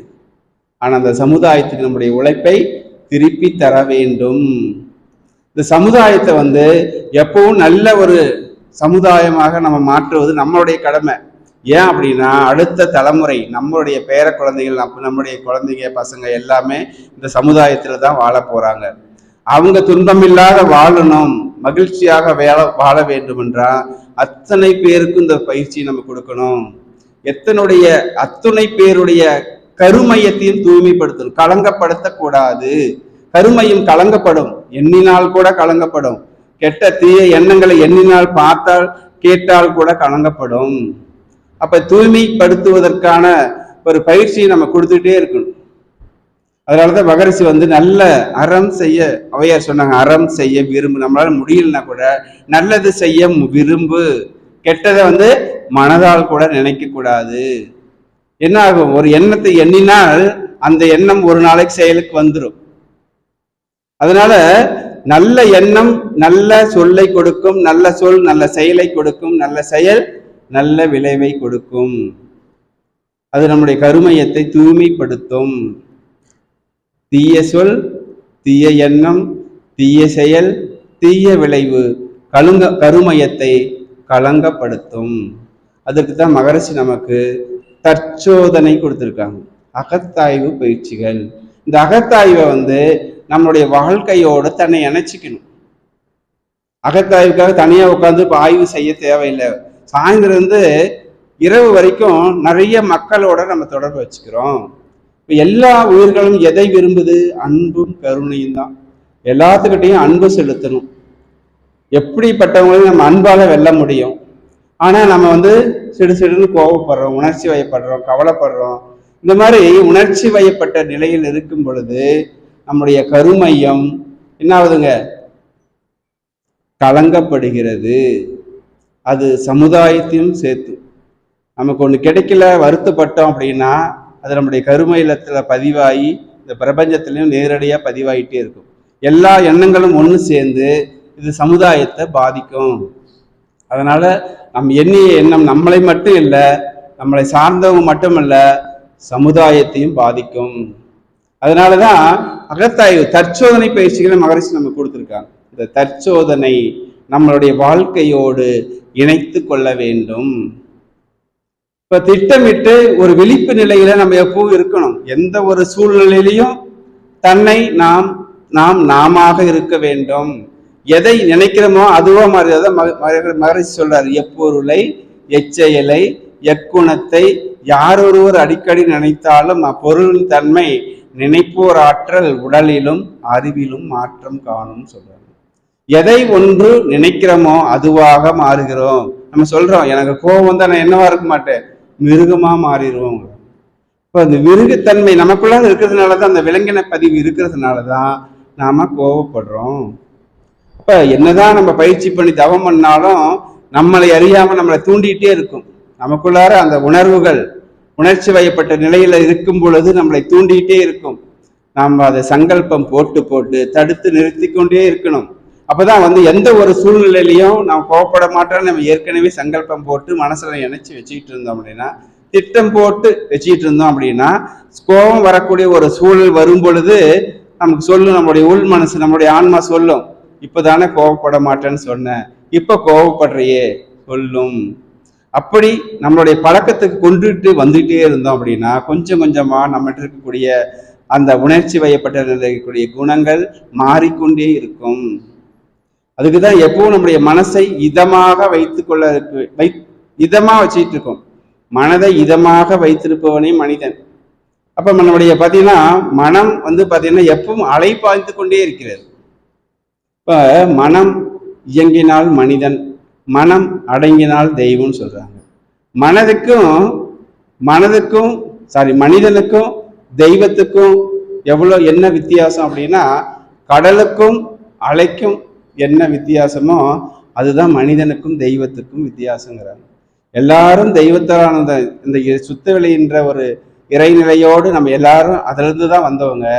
நம்மகிட்டயே அந்த மனம் இயங்குவதால் தான் அந்த உணர்ச்சி வயப்பட்ட நிலையில இருக்கிறோம். இப்ப கடல் வேறு அலை வேறா அப்படின்னு பார்த்தோம்னா, அலை அசைஞ்சதுனாலதான் கடல் அசைஞ்சதுனாலதான் அலையாக மாறுது. அந்த அலை நிலையாச்சுன்னா கடல். மனம் இயங்குவதால் தான் மனிதன், மனம் அடங்கினால் தெய்வம். மனதின் மறுமுனை தெய்வம்னு சொல்றாங்க. இப்போ மனதை வந்து அப்படியே ரிவேர்ஸ்ல கொண்டுட்டு போகணும். அந்த மறுமுனையோட இணைச்சிட்டே போய் நம்முடைய அந்த இருப்பு நிலையோட தன்னை இணைச்சிட்டோம்னா மனம் அமைதிப்படும், இந்த ஆன்மா தூய்மைப்படும், நம்மளாம் தெய்வமாகலாம். ஒரு பாறை இருக்குது, தேவையில்லாத பாகங்களை செதுக்கி எடுக்கும் பொழுது அது சிலையாக மாறுகிறது, எல்லாரும் வணங்குறோம். அதே மாதிரி தான் நம்மிடம் இருக்கக்கூடிய தீய எண்ணங்களை செதுக்கி எடுத்துட்டோம் அப்படின்னா எப்படி இருப்போம், நம்மளும் தெய்வமாகலாம். எப்படி ஒரு கல்லை எல்லாரும் வணங்குறாங்களோ அந்த மாதிரி நம்மளையும் வணங்குவார்கள். அதனால நம்மிடம் இருக்கக்கூடிய தீய பதிவுகளை கழிக்க வேண்டும். அதுக்கு தான் தியானம், இறை உணர்வு. தியானம் செய்ய செய்ய நம்மளுடைய மனம் தூய்மையாகும், வினை தூய்மையாகும். அதுக்கு தான் மகரிஷி வந்து அற்புதமான பயிற்சி முறைகளை கொடுத்துருக்காங்க. அதை வந்து நம்ம வாழ்நாள் முழுசும் நம்மளுடைய மூச்சுக்காற்று வேதாத்திரியுமே நம்முடைய சுவாசமாக சுவாசிக்க வேண்டும். எந்த ஒரு சூழ்நிலையிலையும் எது வந்தாலும் அது ஏற்றுக்கொள்ளக்கூடிய ஒரு மனப்பக்குவம் வந்துடும். ஒரு துன்பம் வருது அப்படின்னா இப்ப நமக்கு செய்வோம், நம்மளே நினைச்சுக்குவோம் யாருக்கோ எப்பவோ செஞ்சிருக்கிறோம், அதுதான் நமக்கு வந்திருக்குது. இப்ப நான் வந்து பாத்தீங்கன்னா 30 வருஷமா இந்த மனவளக்கலையில எல்லா அறக்கட்டளைக்கும் போய் சர்வீஸ் பண்ணிட்டு நான் நல்ல ஒரு மகிழ்ச்சியான வாழ்க்கை தான் வாழ்ந்துட்டு இருந்தேன். ஆனால் எனக்கும் ஒரு துன்பம் வந்தது. ஒரு 2 வருஷத்துக்கு முன்னாடி என் பையன் பாய்சன் சாப்பிட்டான். எப்படி இருக்கும்? நைட்டு 12 மணிக்கு ஃபோன் பண்ணுறாங்க. அவன் கோயம்புத்தூர் இருக்கிறான். எனக்கு அவனுக்கு வந்து எந்த ஒரு சண்டை, நான் எந்த ஒரு மனஸ்தாபம் கிடையாது. அவன் ஒரு கம்பெனியில் ஒர்க் பண்ணிட்டு இருக்கிறான். ஆனால் தீய நண்பர்களோட சேர்ந்து ஆன்லைனில் கேம் விளையாண்டு 1,00,000 மேலே பணத்தை விட்டுட்டான். 30,000 சம்பளம் வாங்கிட்டு இருக்கிறான். பணத்தை விட்டுட்டான். 3 மாசமாக சம்பளத்தை கொடுக்கல. என்ன பண்ணுறது? சரி கேட்டால் ஏதாவது ஒரு சாக்கு சொல்லிட்டு இருந்தான். எனக்கு இன்னும் வந்து அவன் மேலே டவுட் வந்துருச்சு. நீ வந்து உன்னுடைய நடவடிக்கையே சரியில்லை, நீ வந்துருப்பா, வேலைக்கு போகலாம், பரவாயில்ல, நம்ம வீட்டில் இருக்கிற வேலையை பார்த்துக்கலாம், வந்துரு அப்படின்னு சொல்லும்போது அவன் வீட்டில் போய் என்ன சொல்கிறது அப்படின்னு சொல்லிட்டு இந்த எலி பேஸ்ட் இருக்குதுல்ல, அதுக்கு வந்து மருந்தே கிடையாதுன்ட்டாங்க. எலி பேஸ்ட் வந்து கூல்ட்ரிங்க்ஸ் கலந்து குடிச்சிட்டான். குடிச்சிட்டு நான் 3 மணிக்கு குடிச்சிட்டு நைட்டு 12 மணிக்கு பக்கத்து ரூமில் பையன்லாம் கூட இருந்தவங்கலாம் ஊருக்கு போயிட்டாங்க. தனியாக படுத்துருந்துட்டு வாந்தி வருது. அப்போ தான் பக்கத்து ரூமுக்காரர் எழுப்பி இனிமேல் வாந்தி வருது, மயக்கம் வர மாதிரின்னு சொல்லி அப்புறம் கொண்டு போய் அவனை ஹாஸ்பிட்டல் கொண்டு போய் அட்மிட் பண்ணிவிட்டு எனக்கு நைட்டு 12 மணிக்கு ஃபோன் பண்ணுறாங்க. எப்படி இருக்கும்? உன் பையன் பாய்சன் சாப்பிட்டாங்க அப்படின்னு சொன்ன உடனே எனக்கு அப்படியே மயக்கம். என்ன சொல்கிறது, எனக்கு என்ன பண்ணுறதுன்னு தெரியல. இறைவா, நான் செய்த பாவம் தான் நான் அதிகமாக, நான் செஞ்சது எதுவுமே புண்ணியம் இல்லையா அப்படின்னு ரொம்ப நான் வருத்தப்பட்டேன். அந்நேரத்துக்கு எங்கே போக முடியும் என்னால்? எங்கள் ஊர் வந்து 10 கிலோமீட்டர் வந்தால் தான் பஸ். மேச்சேரிக்கு வந்து வரணும்னா எங்கள் கிராமத்தில் இருந்து வரத்துக்கு 10 கிலோமீட்டர் தூரம் இருக்குது. 2 வீலர் வச்சுருந்தாலும் அந்த நேரத்துக்கு கோயம்புத்தூர் போகிறதுக்கு பஸ்ஸே கிடையாது. சேலம் போகிறதுக்கு பஸ்ஸில் விடிகாலம் 4 மணிக்கு தான் பஸ். எப்படி இருக்கும்? எனக்கு வந்து மயக்கம் வந்துருச்சு. என் வீட்டுக்கார அம்மா என்னாச்சுன்னு என்னை எழுப்பி பார்க்குது. எனக்கு அப்படியே மயக்கம் வந்து தண்ணி ஊற்றி ஏதோ பண்ணி அப்புறமேட்டுக்கு யார்கிட்டும் சொல்ல வேண்டாம், பையன் மாதிரி பாய்சன் சாப்பிட்டோன்னு சொல்லி ஃபோன் வந்துச்சு. அட்மிஷன் ஹாஸ்பிட்டலில் அட்மிஷன் பண்ணிட்டாங்க, காப்பாற்றிடுவாங்க, நீ ஒன்றும் கவலைப்படாத, நான் போயிட்டு வரேன் அப்படின்னு சொல்லிட்டு அந்நேரத்துக்கு 4 மணிக்கு 12 மணிலேருந்து 4 மணி வரைக்கும் தூக்கம் வருமா? எப்படி வேதனை? என்னடா நம்ம 10 வருஷமா தவம் பண்ணி பயிற்சி பண்ணி என்ன பிரயோஜனம்? எவ்வளவு காலேஜ் ஸ்கூலுக்கெல்லாம் போய் பயிற்சி கொடுத்து எத்தனை பேர்த்துக்கு இந்த மனவளக்கலை போதிச்சதெல்லாம் தவறாக போச்சா? நம்ம செஞ்சதெல்லாம் பாவமா அப்படின்னு நான் சிந்திக்க ஆரம்பிச்சு. எனக்கு எங்கேயோ இடிக்குது. எப்படியாச்சும் அப்போ என்னுடைய ஆள் மனதில் நம்ம செஞ்ச புண்ணியம் நம்மளை காப்பாற்றும். அப்புறமா வந்து 4 மணிக்கு பஸ் ஏறி சேலம் போய் 6 மணிக்கு பஸ் ஏறி கோயம்புத்தூர் போய் ஹாஸ்பிட்டலில் போய் பார்த்தா டாக்டர் சொல்கிறாரு, பையன் பிழைக்க மாட்டான், கல்லீரல் வந்து பாதிச்சிருச்சு, பையன் பிழைக்க மாட்டான் அப்படிங்கிறாரு. இதனால இங்கே ஆஸ்பத்திரிலாம் வச்சுருந்தா ஒரு நாளைக்கு 50,000 செலவாகும், நீ தூக்கிட்டு போங்க அப்படிங்கிறாங்க. எப்படி இருக்கும்? அங்கே போய் மீண்டும் எனக்கு மயக்கம் வந்துருச்சு. உடனே எனக்கு என்ன பண்ணுறதுன்னு தெரியல. என்னுடைய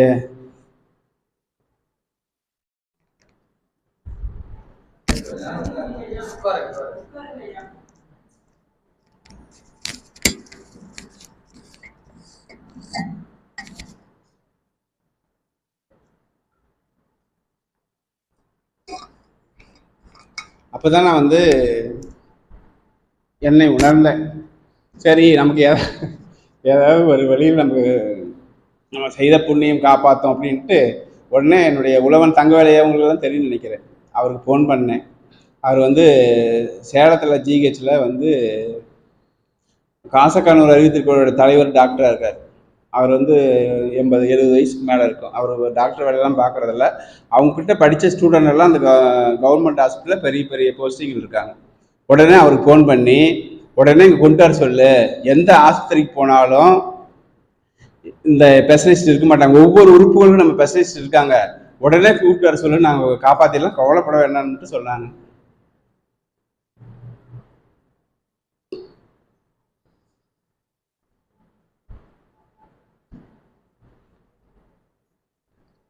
குருத்தான் என்னை காப்பாற்றினார்.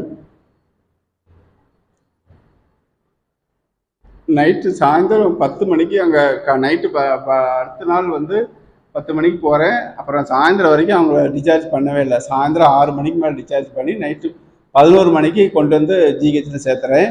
வந்து நாங்கள் போகும்போதே அங்கே டாக்டர்ஸ் எல்லாம் ரெடியாக இருக்கிறாங்க, எல்லாம் அங்கே ரெடி பண்ணிட்டாங்க. கூட்டிகிட்டு போய் ஒன்றும் கவலைப்பட வேண்டாம், காப்பாற்றிடலாம் அப்படின்னு சொன்னாங்க. 2 நாள் 24 மணி நேரம் டைம் கொடுத்துட்டாங்க. அதுக்கப்புறம் தான் சொல்ல முடியும் அப்படின்னு. ஒரு பிஇ படிச்சுட்டு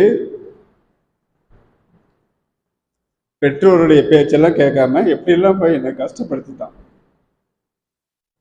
அப்புறம் வந்து 24 மணி நேரம் கழிச்சு பையன் நல்லா தேக்கமாக இருந்தால் நல்லா இருந்தான். அப்புறம் எல்லா டாக்டரும் வந்து கவலைப்படாத, உங்கள் பையனுக்கு நல்லா இம்ப்ரூவ்மெண்ட் இருக்குது. ஆனால் இதில் வந்து பார்த்தீங்கன்னா இந்த பாய்சன் சாப்பிட்டவங்க யாரும் பிழைக்க முடியாதான்.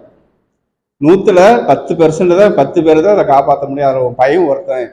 ஆனால் அந்த பேஷண்ட் எல்லாம் ஐசியூவில் போய் அந்த கேஸ் மட்டும்தான் ஒரு ரூமில் போட்டு வச்சுருக்காங்க. எல்லாம் அரை மணி நேரம் 1 மணி நேரத்தில் உயிர் போயிட்டே இருக்குது, தூக்கிட்டு போயிட்டே இருக்கிறாங்க. நான் மட்டும்தான் அந்த ரூமில் உட்காந்துருக்கிறேன். எப்படி இருக்கும்? இவன் எப்போ போகிறானோ எப்போ நம்ம தூக்கிட்டு போகிறோமோ தெரியல.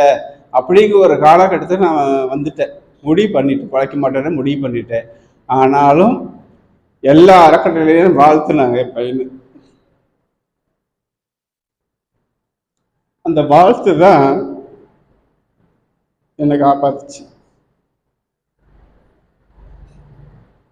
அப்புறம் ஒரு வாரம் வந்து ரொம்ப கஷ்டப்பட்டேன், வேதனைப்பட்டேன். ஒரு வாரத்தில் எல்லாம் க்யூர் பண்ணி நல்லபடியே காப்பாற்றிட்டோம். இனிமேல் வந்து எல்லா உறுப்புகளும் நல்லா டேமேஜ் இல்லாமல் எல்லாம் நல்லா இருக்குது. உங்கள் பையனுக்கு எந்த பிரச்சனையும் இல்லை. எல்லாமே வந்து நாங்கள் வந்து கைவிட போகிறோன்னு தான் நினச்சோம். இருந்தாலும் ஒரு சக்தி உங்களை காப்பாற்றிட்டு இருக்குது அப்படின்னு சொல்லி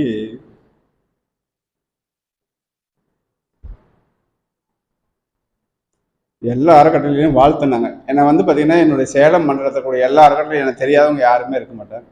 அந்த அளவுக்கு நான் போய் எல்லாத்துக்கும் சர்வீஸ் பண்ணதுனால எல்லாரும் தவத்தில் எனக்கு வாழ்த்தி ஒவ்வொரு நிமிஷமும் எனக்கு வந்து ஆறுதல் சொல்லிகிட்டே இருப்பாங்க. கண்டிப்பாக நீ செய்த புண்ணியம் உன்னை காப்பாற்றும், மகரிஷி வந்து உங்களை காப்பாற்றுவார் அப்படின்னு சொல்லி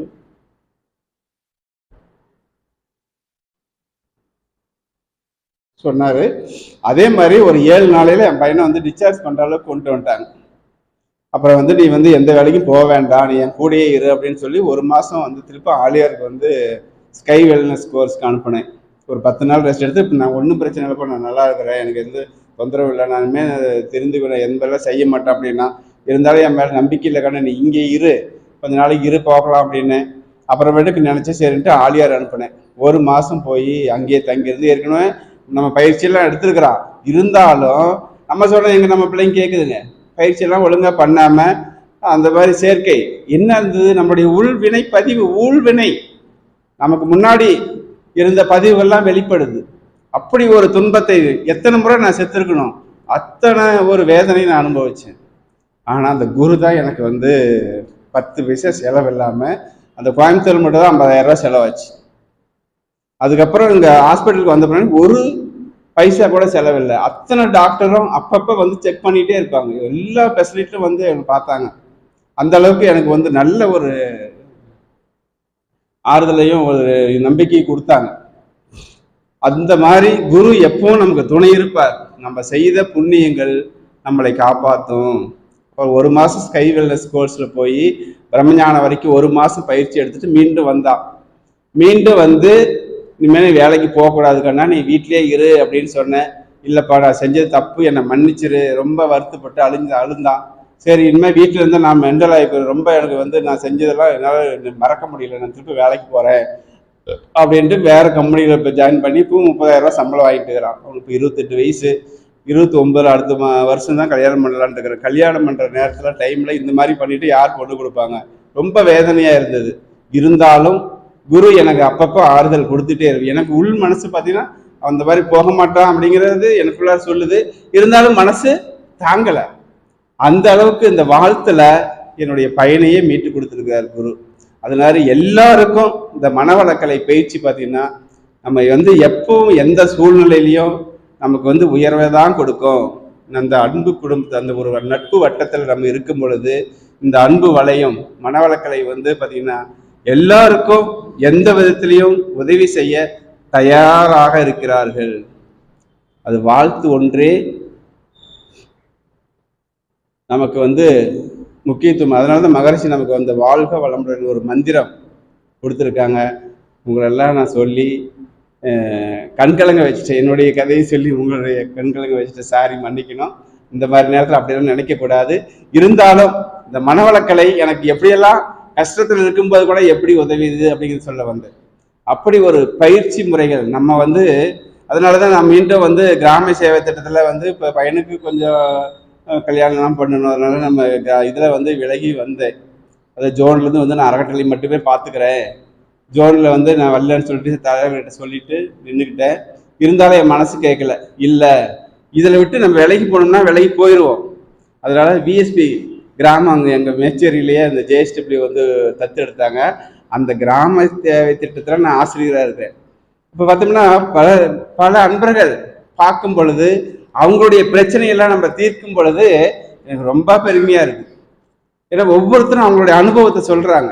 ஐயா, இந்த பயிற்சியில் வந்து ஒருத்தர் வந்து பார்த்தீங்கன்னா ரொம்ப ஹார்ட் ப்ராப்ளம், ரொம்ப அவரால் வந்து சுவாசிக்கவே முடியல, அதுக்கு வந்து ரிலாக்ஸேஷன் கொடுத்து வாழ்த்தணும், கொஞ்சம் கொஞ்சமாக இம்ப்ரூவ்மெண்ட் ஆகி இப்போ பயிற்சி செய்ய ஆரம்பிச்சிருக்காங்க. பார்த்தீங்கன்னா நிறைய குடும்பங்களில் இருக்கக்கூடிய சண்டை சச்சரவுகள், மாமியார் மருமகள் சண்டை, பையனுடைய ஒழுக்கமின்மை, இதெல்லாம் இந்த மனவளக்கலை வந்து போதிக்க போதிக்க பேச பேச எல்லாரும் அவங்களுடைய வாழ்க்கையில் ஒவ்வொரு நாளும் ஒரு முன்னேற்றம். இத்தனை பேர்த்த நம்ம உருவாக்கும் போது நமக்கு எவ்வளவு மகிழ்ச்சியா இருக்குது. இந்த பயிற்சி எடுத்து நம்மளால ஒருத்தர் சந்தோஷமா இருக்காங்க அப்படின்னா எப்படின்னா, ஒரு 3 கிராமங்கள்ல 3 ஊர்ல போய் ஒரு 600 பேர்த்துக்கு இந்த பயிற்சி கொடுத்துருக்கோம். 600 மனவளக்கலை அன்பர்களை உருவாக்கிறது. ஏன் அப்படின்னா, என்னுடைய அறக்கட்டளைக்கு பக்கமா இருக்கிறதுனால அவங்களால விட மாட்டேன். மீண்டும் மீண்டும் போய் அந்தந்த ஊர்ல ஒரு தவமயத்தை உருவாக்கி இப்போ இந்த ஜூலை 23ஆம் தேதி நிறைவு பெறுது. அப்ப வந்து அவங்க என்ன சொல்றாங்க, உங்களை பார்த்தா எங்களுக்கு வாசின்னு இருக்குது, உங்களை பார்த்தா எங்களுடைய மனசு ஒரு மகிழ்ச்சியா இருக்குது, நீங்க எங்களோடய இருக்கணும்னு சொல்றாங்க. எவ்வளவு ஒரு அன்பு, கருணை, அந்த அன்பு மட்டும்தான் நம்ம எதிர்பார்க்கிறோம். அப்படி ஒரு பயிற்சி வந்து பார்த்தீங்கன்னா எல்லாத்தையும் இந்த மனவளக்கலை பார்த்தீங்கன்னா நம்ம குருவை வந்து நம்ம மறக்கவே முடியாது வாழ்நாளில். வந்து எல்லாருடைய மனசுல வாழ்ந்துட்டு இருக்கிறார். குரு மறைஞ்சாலும் அவருடைய தத்துவங்கள் வாழ்ந்து கொண்டே இருக்கிறது. அதனால மகான் எப்பவும் நம்ம கூடயே இருக்கிறார், நம்மளை வழி நடத்துவார். எந்த ஒரு பிரச்சனையும் எதிர்கொள்ளக்கூடிய ஒரு ஆற்றல் நமக்கு கிடைச்சிட்டே இருக்கு. ஆனா அவ்வளவு பெரிய பிரச்சனையிலிருந்து கூட நான் விடுபட்டு வெளியே வந்து மீண்டும் இந்த ஒரு மனுஷனா இருக்கிறோம் அப்படின்னா யார் காரணம்? குரு தான். அந்த அளவுக்கு நமக்கு எப்பவும் நல்லதையே கொடுப்பார். அதனால நம்ம மகிழ்ச்சியாக சந்தோஷமாக வாழ்வதற்கு இந்த மகிழ்ச்சியான வாழ்க்கைக்கு மனவளக்கலை தான். இந்த மனவளக்கலை பயிற்சி பார்த்தீங்கன்னா நமக்கு அவ்வளவு ஒரு அற்புதத்தை கொடுத்து கொண்டே இருக்கிறது. இவர் வந்து பார்த்தீங்கன்னா அதனால தான் நமக்கு எல்லாத்துக்கும் நிதிங்கிற ஒரு பட்டத்தை கொடுத்துருக்காரு. அது வளர்ந்து கொண்டே இருக்கும். நிறைய நம்ம கைகளால நிறைய பேருடைய ஆன்மாவை புனிதப்படுத்தக்கூடிய ஒரு வாய்ப்பு நமக்கு கிடைச்சிருக்கு இல்லைங்களா? ஆக்கடை தீட்சை தொட்டு உணர்த்தக்கூடிய ஒரு வாய்ப்பு நமக்கு எல்லாம் ஒரு குருவாக எல்லாத்தையும் உருவாக்கி இருக்கிறார் இல்லையா? நம்ம எல்லாம் குரு. மகரிஷியோட ஒரு உயர்ந்த எண்ணம் பாருங்க, நான் மட்டுமே குருன்னு சொல்லலை, இந்த பயிற்சியெல்லாம் யார் எடுத்துக்கலாம், நீங்களும் குருவாகலாம், எல்லாத்தையும் நிதியாக்குறார், அருள் நிதியாக்குறார், அள்ளி அள்ளி கொடுக்கக்கூடிய ஒரு வாய்ப்பு நமக்கெல்லாம் கொடுத்துருக்கிறார். இந்த சமுதாயத்தை நல்ல ஒரு சமுதாயமா மாற்றக்கூடிய கடமை நம்மகிட்ட இருக்குது. நாம் செய்யாமல் யார் செய்வது? இப்போது செய்யாமல் எப்போது செய்வது? இப்பவே நம்ம துணியணும். மனவளக்கலையை இந்த சமுதாயத்துக்கு கொடுக்கணும். அது நம்மளுடைய கடமை, நம்மளுடைய பொறுப்பு. உடனே செய்ய ஆரம்பிக்கணும். ஒவ்வொருத்தரும் அவங்கவுங்க வீட்டு பக்கத்தில் இருக்கிறவங்கக்கிட்ட இந்த மனவளக்கலையினுடைய பெருமையை சொன்னாலே போதும், கண்டிப்பாக வருவாங்க. நாங்கள் போய் ஒரு கிராமத்தில் போய் உள்ளார போய் பயிற்சி கொடுக்க கூப்பிட்டா யாருமே வரல. உங்களுக்கு என்னையா வேலை? எங்களுக்கு வந்து அந்த வேலை இருக்குது, இந்த வேலை இருக்குது, நீங்கள் போய் உங்களுக்கு தான் வேலை இல்லை, நீங்கள் வந்து பயிற்சி கூப்பிட்றீங்க அப்படின்னு சொல்லி கிண்டல் பண்ணாங்க. சும்மா ஒரு 2 பேர்த்த கூப்பிட்டு கொஞ்சம் வாங்க, நாங்கள் சொல்கிறது தான் கொஞ்சம் காதலை கேளுங்க அப்படின்னு இந்த பூசணிக்காய் கதையை சொன்னேன். ஓ தம்பி, நீங்கள் சொல்கிறது நல்லா இருக்குது அப்படின்னு சரி வந்தாங்க. வந்து ஒரு 2 பேர்த்துக்கு பயிற்சி கொடுத்தோம். ஒரு 4 நாள் சொல்லி கொடுத்த உடனே அவங்களுக்கு வந்து கிராமத்தில் ரொம்ப கூச்சப்படுறாங்க. கையை தூக்கணும், என்ன இதெல்லாம் இப்படி இதெல்லாம் செஞ்சுட்டு இருக்கிற அப்படின்னு சொன்னாங்க. ஆனா அந்த பயிற்சி கொடுத்த உடனே முதல்ல அந்த கை கால் வலியெல்லாம் சும்மா, நம்மளுடைய பயிற்சி ரொம்ப எளிமையானது தான், சாதாரண பயிற்சி நினைக்கக்கூடாது. மகரிஷி வந்து பார்த்தீங்கன்னா எல்லா ஆசனங்கள்லையும் செஞ்சா என்ன ஒரு பலன் கிடைக்குமோ அதை ரொம்ப எளிமையான பயிற்சியிலே கொடுத்துருக்காரு. இப்போ கை சுத்தினா கை வலி நல்லா போயிருமா? சுத்தி தான் பாருங்களேன் அப்படின்னு சுத்தின உடனே கை ரொம்ப நாள் தூக்காம இருந்ததுனால அதெல்லாம் ஸ்டக் ஆகி போச்சு. அதனால கையை தூக்க முடியாம இருந்துச்சு. இப்பெல்லாம் கை நல்லா தூக்குறாங்கன்னு பாருங்கன்னு கையை தூக்கி காமிக்கிறாங்க. அப்புறம் என்ன பண்ணாங்க, எல்லாரும் இந்த பயிற்சி செய்ய ஆரம்பிச்ச உடனே ஒவ்வொருத்தரும் அவங்களுக்கு பின்னாடி வந்து பார்த்தீங்கன்னா 4 பேர் 3 பேர் வெளியே பின்னாடி வந்து நிற்கிறாங்க. எல்லாரும் இப்போ செய்ய ஆரம்பிச்சுட்டாங்க. குடும்பத்துல வந்து எங்க ஊருக்கும் மனவளக்கலை வந்துச்சு, ரொம்ப மகிழ்ச்சியாக இருக்கிறாங்க. எல்லாத்தோடைய உடல் துன்பத்தையும் மன துன்பத்தையும் இந்த மனவளக்கலை போக்கிக் கொண்டே இருக்கிறது. அது மட்டும் இல்லாம அவங்க வீட்டுக்கு யாராச்சும் சொந்தக்காரர் வந்தா கூட அங்க வாங்க, ஒரு வாரம் தங்கி இருந்து பயிற்சி எடுத்துட்டு போங்க அப்படிங்கிறார். நல்ல நல்ல பேராசிரியர்களை கூப்பிட்டு இந்த அகத்தாய்வு பயிற்சி கொடுக்க அவங்களை வந்து வைரம் மாதிரி பட்டை தீட்டிக்கிட்டே இருக்கிறோம். சொன்னா அப்படியே சிக்கன் பிடிச்சிக்கிறாங்க, அப்படி கடைபிடிக்கிறாங்க. நேற்றுக்கு வந்து கொஞ்ச தூரம் நடந்து ஒரு அம்மா வந்து நடந்து வந்துட்டுருக்காங்களாம். ஒரு லிஃப்ட் கேட்டாங்களாம், சரி உட்கார வச்சுட்டாங்களாம். கீழே நின்ன உடனே வாழ்க வளமுடன் சொன்னாங்களாம். உடனே அவங்க அவருக்கு ஒரு மகிழ்ச்சி, பரவாயில்லையே வாழ்க வளமுடன் சொல்றியே அப்படின்னு சொல்றாங்க. தம்பி எனக்கு ரொம்ப சந்தோஷமா இருக்குது, எங்க போனாலும் இப்ப வாழ்க வளமுடன் தான். தண்ணி கிணத்துலாம் தண்ணி பைப்பெல்லாம் போனா சண்டை போடுவாங்க, இப்ப எல்லாம் ஒருத்தர் வாழ்க வளமுடன் சொல்லிக்கிறோம், இப்ப எங்களுக்குள்ள எந்த பிரச்சனையுமே இல்லை அப்படின்னு சொல்றாங்க. அப்ப அந்த ஊரையே ஒரு அமைதியான கிராமமா மாற்றக்கூடிய ஒரு வாய்ப்பு எனக்கு கிடைச்சிருக்குது. இதெல்லாம் யார் கொடுப்பாங்க? இப்படி ஒரு வாய்ப்பு கிடைச்சிருக்கு. கரும்பு தின்ன கூலியா நம்மளும் பயிற்சி செய்கிறோம், நம்மளும் மனவளக்கலையை போதிச்சுக்கிறோம். இப்ப ஒருத்தர் யாருக்கு சொல்லி கொடுக்குறோமோ அப்பதான் நம்ம உயர்த்திக்கிறோம் இல்லையா? படிச்சுட்டா மட்டும் தெரிஞ்சுக்கிட்டா மட்டும் பயிற்சி தெரிஞ்சுக்கிட்டு நம்மளே மட்டும் செஞ்சுக்கிட்டு தான் மட்டும் மற்றவங்களுக்கு சொல்லி கொடுக்கும் பொழுதுதான் நாம் உயர்கிறோம். அதனால இந்த மனவளக்கலை பயிற்சி வந்து அவங்களுக்கெல்லாம் சொல்லி கொடுக்க அவங்க எல்லாம் சந்தோஷமா இருக்கும் பொழுது அந்த ஊர்ல பாத்தீங்கன்னா ஒரு 40 வயசு 50 வயசுக்கு மேல வந்து எல்லாரும் இருக்காங்க. அவங்க பசங்க எல்லாமே வெளியூர்ல வெளிநாட்டுல எங்கெல்லாம் வேலைக்கு போயிட்டாங்க. 2 பேரும் ஒருத்தர் இவங்க தான் இருக்கிறாங்க. அவங்களுக்கு பாத்தீங்கன்னா ஆறுதலா பேசுறதுக்கு கூட ஆள் இல்லை. அப்ப வந்து எப்படா அவங்க வருவாங்க? இன்னைக்கு வந்து நான் இன்னைக்கு வரமாட்டேன், நான் பவானி போறேன், 5 மணிக்கு அங்க கிளாஸு, நான் பவானிக்கு போறேன், 4 மணிக்கு இப்போ வரமாட்டேன் அப்படின்னு சொன்ன உடனே அவங்களுக்கு ரொம்ப மூஞ்சியெல்லாம் பொசுக்குன்னு போயிடுச்சு. வரமாட்டியா கண்ணு அப்படிங்கிறாங்க. அந்த மாதிரி ஒரு ஏக்கத்தை கொடுக்கக்கூடிய இந்த மனவளக்கலை பயிற்சி நான் இல்லை, நான் வந்து ஒரு கருவி தான், நான் சொல்லி கொடுக்கல, குரு நமக்குள்ளார இருந்து சொல்லி கொடுக்குறாரு. அப்ப ஒரு இன்முகத்தோட நம்ம பயிற்சியை கொடுக்கும்போது எல்லாரும் வந்து பாத்தீங்கன்னா மகிழ்ச்சியாக ஏற்றுக்கொள்கிறார்கள். இந்த அன்பும் கருணையும் நமக்கு மகரிஷி எப்படி ஒரு வாய்ப்பு கொடுத்துருக்காங்க. குருவை நம்மளால மறக்க முடியுமா? இதை வந்து மக்களுக்கு எல்லாரும் போதிக்க வேண்டும், கொடுத்துட்டே இருக்கணும். வந்து பாத்தீங்கன்னா நான் இப்போ வந்து 23ஆம் தேதி நிறைய விழா வச்சுக்கிறேன், இன்விடேஷன் அடிச்சாச்சு, அதை விழாவுக்கான ஏற்பாடுகள்லாம் செஞ்சுட்டே இருக்கிறேன். இருந்தாலும் நான் வந்து ஐயாட்ட அப்படியே சொன்னேன், ஐயா என்னால் வர முடியுமான்னு தெரியல அப்படின்னு சொன்னேன். இருந்தாலும் நீங்க வர முடியுங்க, வந்துருவீங்க அப்படின்னாரு. இருந்தாலும் அந்த நாள்ல இருந்து இன்னைக்கு வரைக்கும் நான் பவானி போகணும் மனசை நினைச்சிட்டே இருக்கிறேன். எந்த ஒரு தடையினாலும் இன்னைக்கு கூட நாளைக்கு வந்து பிளட் கேம்ப் இருக்குது. அந்த கூட இருக்கிற பொண்ணு அவங்க வந்து மதுரையிலேருந்து என் கூட வந்து, நான் வந்து ஹஸ்பண்ட் அண்ட் ஒய்ஃப் தான் அங்கே தங்கியிருக்கணும். நான் பேச்சுலர் தனியாக வந்து நான் வீட்டுக்கு டெய்லி போயிட்டு வந்துடுவேன். அந்த பொண்ணு மதுரையிலேருந்து வந்து தங்கியிருக்குது. ஐயா நீங்கள் போக வேண்டாங்க ஐயா, பிளட் கேம்புக்கு வந்து சாயந்தரம் போய் கேன்வாஸ் பண்ணால் தான் வருவாங்க அப்படின்னு. இல்லைம்மா எல்லாம் வந்துருவாங்கம்மா, நீ மட்டும் முடிஞ்சா உங்கள்கிட்ட சொல்லிடலன்னா நான் குரூப்ல போட்டா எல்லாம் வந்துருவாங்க அப்படின்னு. நம்ம எதுக்கு மதியானம் போனா இல்லை நாங்கள் வந்துடுறோங்க ஐயா வந்துடுறோங்க, எல்லாரும் கைகளை உயர்த்துறாங்க. அப்புறம் நாளைக்கு பிளட் கேம்ப் நடத்திடலாம், நாளைக்கு ஆண்டு விழாவுக்கு நிறைவு விழாவுக்கான ஏற்பாடெல்லாம் செஞ்சிடலாம், 2 மணி நேரம் போறது என்ன, போயிட்டு வந்துடுறோம்மா அப்படின்னு. சரிங்க ஐயா போயிட்டு வாங்க அப்படின்னாங்க. அது மாதிரி நம்ம நினைச்சோம்னா அது நடக்குது. குரு நமக்கு முன்னாடி வழிகாட்டுறாரு. அதனால ஒரே டென்ஷன் பரபரப்புல தான் வந்தேன். நான் வந்து ஒரு இது மாதிரி நான் வந்து திட்ட அளவில் இருக்கிறேன். அங்கே எம்எஸ்சி பிஎஸ்சிக்கு எல்லாத்தையும் கிளாஸ்லாம் எடுப்பேன், பவர் பாயிண்ட் போட்டு எடுப்பேன். ஆனால் இந்த மாதிரி ஒரு இன்னும் வெளியே போய் பேசி எனக்கு வந்து பழக்கம் இல்லை. இதுதான் முதலாக வந்து பேசுகிறேன். ஐயா ஒரு வாய்ப்பு கொடுத்தாரு. ஐயா எல்லா கடையில் ஒரு நம்பர்லாம் கேட்டார், நிறைய பேருக்கு கொடுத்தேன். இருந்தாலும் என்னையும் ஒரு தடவை வந்து பேச வைக்கணுமே அப்படின்னு கூப்பிட்டாரு. இருந்தாலும் எனக்கு ஒரு வாய்ப்பு கிடைச்சிது. நம்ம வந்து எப்பவும் வாய்ப்பு கிடைக்கும் போது பயன்படுத்திக்கணும். தெரியுதோ இல்லையா, நமக்கு தெரிஞ்சதை நம்மளுடைய அனுபவத்தை பேசினாலே போதும் இல்லை. அதனால சரின்ட்டு ஐயா கிட்ட ஒத்துக்கிட்டேன். இருந்தாலும் எனக்குள்ள ஒரு 1 மணி நேரம் நம்மளால தொடர்ந்து பேச முடியுமா? சின்ன சின்ன மீட்டிங்ல தான் நம்ம பேசியிருக்கிறோம். இவ்வளவு பெரிய சபையில எல்லாரும் பேராசிரியர்கள் எல்லாம் நீங்களாம் இருக்கிறீங்க, நிறைய பேச்சாளராக இருக்கிறீங்க. இருந்தாலும் நம்ம பேச முடியுமான்னு எனக்குள்ள ஒரு தயக்கம் இருந்தது. இருந்தாலும் வாய்ப்பை நழுவ விடக்கூடாது.